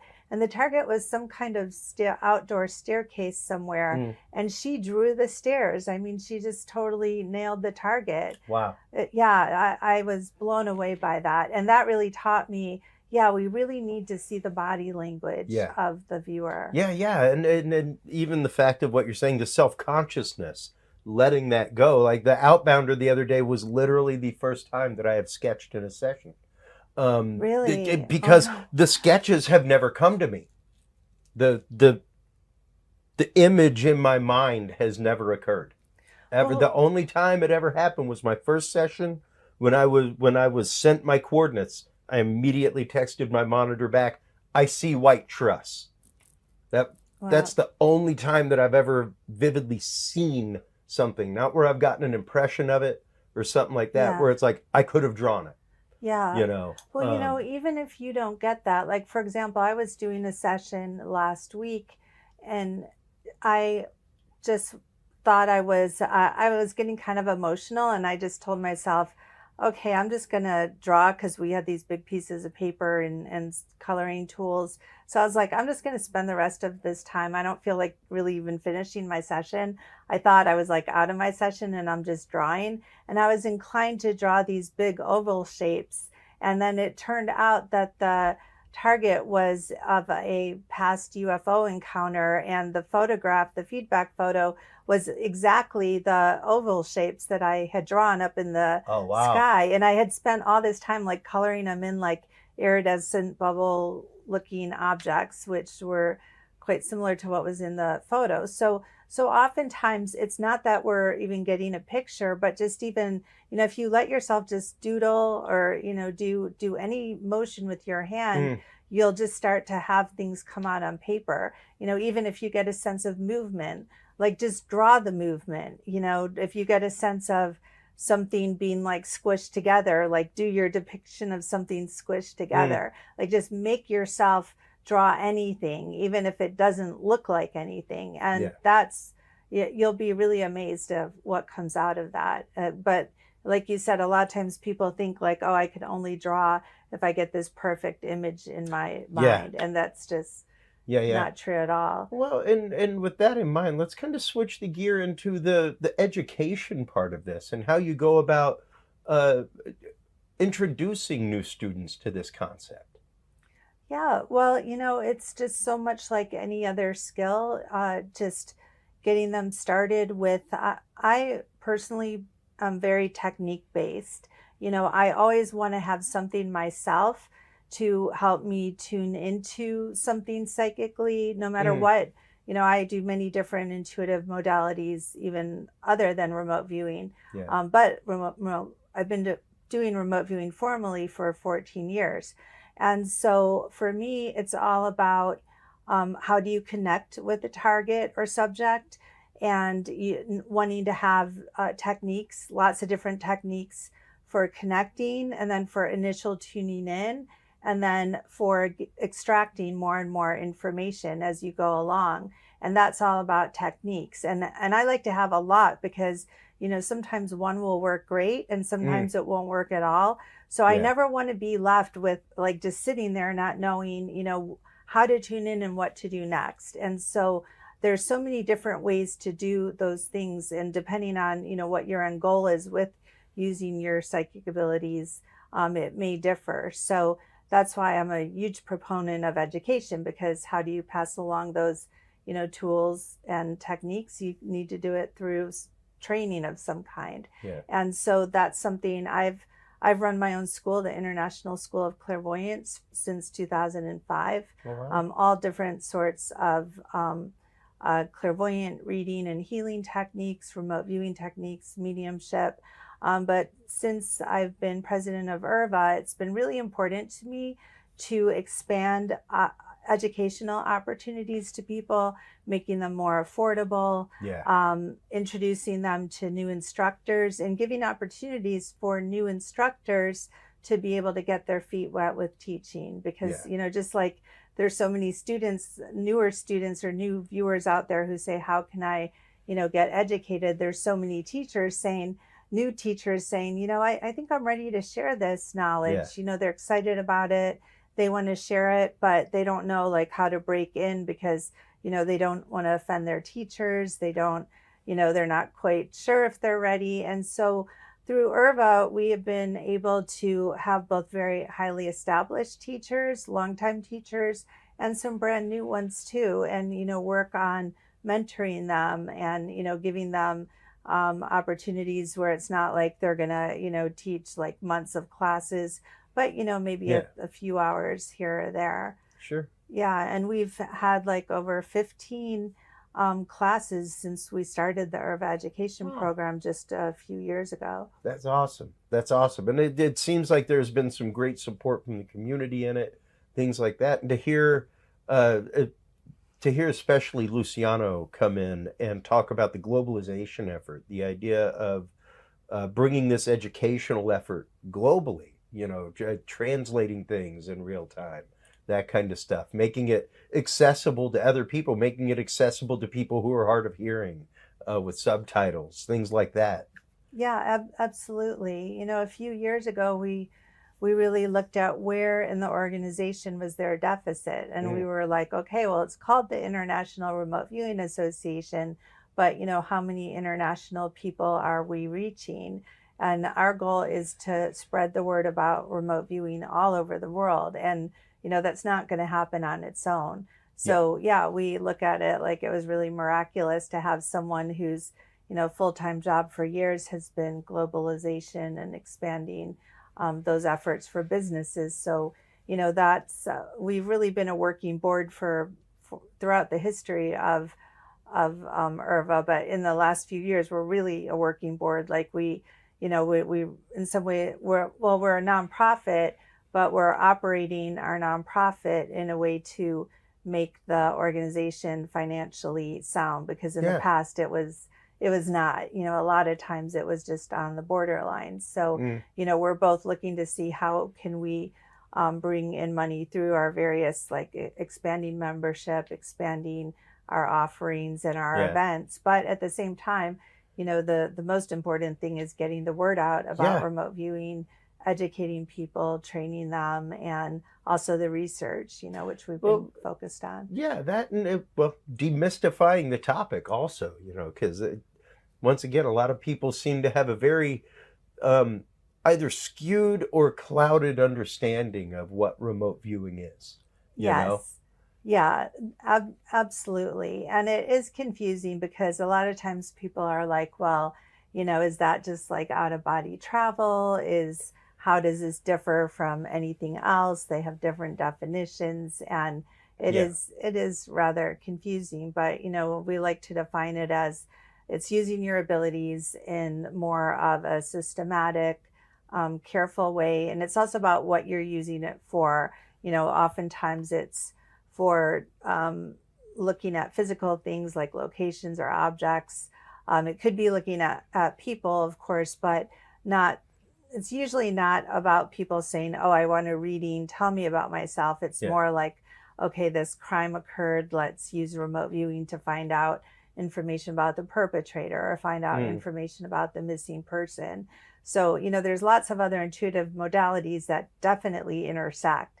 And there's a lot of people out there who are probably remote viewing and they don't know that's what they would want to call it. But there's other people who use the term remote viewing, but I would say they're doing something really kind of other than remote viewing. And so at least through IRVA, we try to use it like within the historical context that it grew up in, which was the U.S. government programs and research organizations. Yeah, and the idea of being able to bring that to more people, being able to make programs like you're talking about accessible to new teachers, new students, being able to team those people up, especially being able to database teachers the way Lynn Buchanan does with viewers, that kind of stuff, to see what they're better at. You can definitely, at that point, if somebody comes to IRVA and says, I'm looking to do this, you can give them a quick survey and definitely team them up with possibly the best monitor for them. Yeah, we haven't done that so much to date, but this is one reason why we're developing our professional membership program. Exactly. Yeah, so that we can, when people get in touch and say, hey, I need a viewer for this particular issue, who can I contact? We're not sitting there like, oh, well, we know, 3 people who we could call, but they're too busy. No, we want to have, a database, a whole list, at least starting off. Maybe it'll, be a list of 10 or 20 people who are very well vetted and have shown that they can operate at the professional level, that we could refer those people to. And then we're also looking at creating different teams that could handle projects that are already like working together through the organization. Yeah, well, and also being able to highlight different people's skill set, because there are different skill sets within remote viewing. There are people who pick up texture and color better than smell and taste, things like that. So being able to metric that out and know, like, hey, so this is the task at hand. These 3 viewers will cover the best panoply of options for the task at hand. Yeah, and a lot of times requests will come in, and sometimes those requests can be done like in a totally blind manner where we just give the viewers a target number. They would have no front loading, meaning they would know nothing about the target at all. And some viewers prefer to work that way or feel like that's the only way they could work. Yeah. But, sometimes requests will come in and it would really be necessary to let the viewers know something about it. Like, if there's some horrific crime case, like it would be unethical to just, give the viewers a target number. Like we would have to be like, okay, there could be some really emotional components to this. Yeah. And, this is a crime case and, we're not going to... discretion advised. Yeah. Quite literally. Yeah, literally. So, and some viewers would absolutely want that and, even work better with that. Like I personally like to know the nature of a case I'm working on because I don't want to like spend like 2 hours trying to get to like, oh, is this a stock trade or is the stock going to go up or down, or is this finding a missing kid? Yeah. I would rather be told which one it is up front, but some viewers don't even want to know that. So everyone has their different preferences and, I don't know how much we'll be able to accommodate all of those little details, but this is something, we're really looking at how can we do that. So that'll be cool. And then also we're really excited about all the alliances that we're forming with different research organizations and researchers. And, right now we have a lot of different organizations coming to us and saying like, we need a pool of remote viewers for this project or that. We have the University of Virginia Department of Perceptual Studies that's studying remote viewers' brain waves, and I think that's a topic that you're interested in. I just spent like hugely 4 days with researchers there where they hooked me up to EEGs as a pilot project, but they're going to be looking for more viewers. And so we'll now have, as our professional level program develops, we'll be able to draw from people there. And the Monroe Institute is looking both for viewers to help with projects, and they also are in need of like judges and different analysts for things. I've been, again, traditionally, like requests would come into IRVA, and, just like a few of us would end up like, doing a lot of the work. But, there's just so much work to do, whether analyst work, judging work, work as a remote viewers. And this field is really expanding. And we actually do have a shortage of, people who can handle like really, whether it's research projects or applied cases. So, I think moving forward, we're going to have a lot more people we can draw on. Yeah, exactly. And to know that there are efforts going on to not only build local communities, but once again, building international communities, having these people tied together, having these cultures tied together within this subculture, I think is going to be hugely important and make massive, massive strides rapidly for the cause. Yeah. It's very exciting.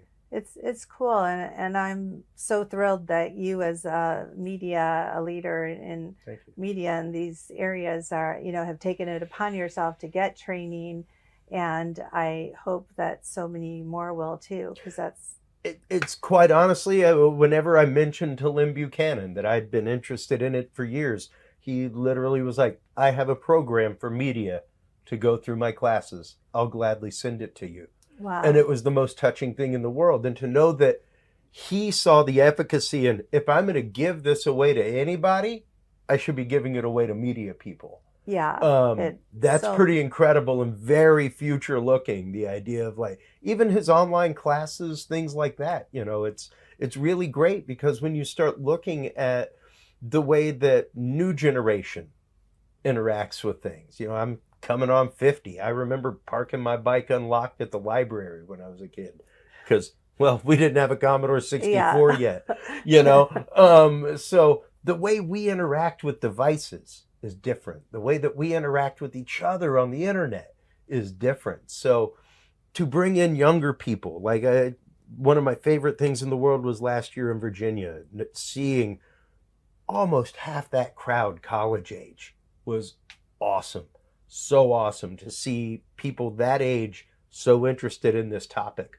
That's what moves it into the next generation. That's what really enlivens it for the next 50 years, much less the next 25.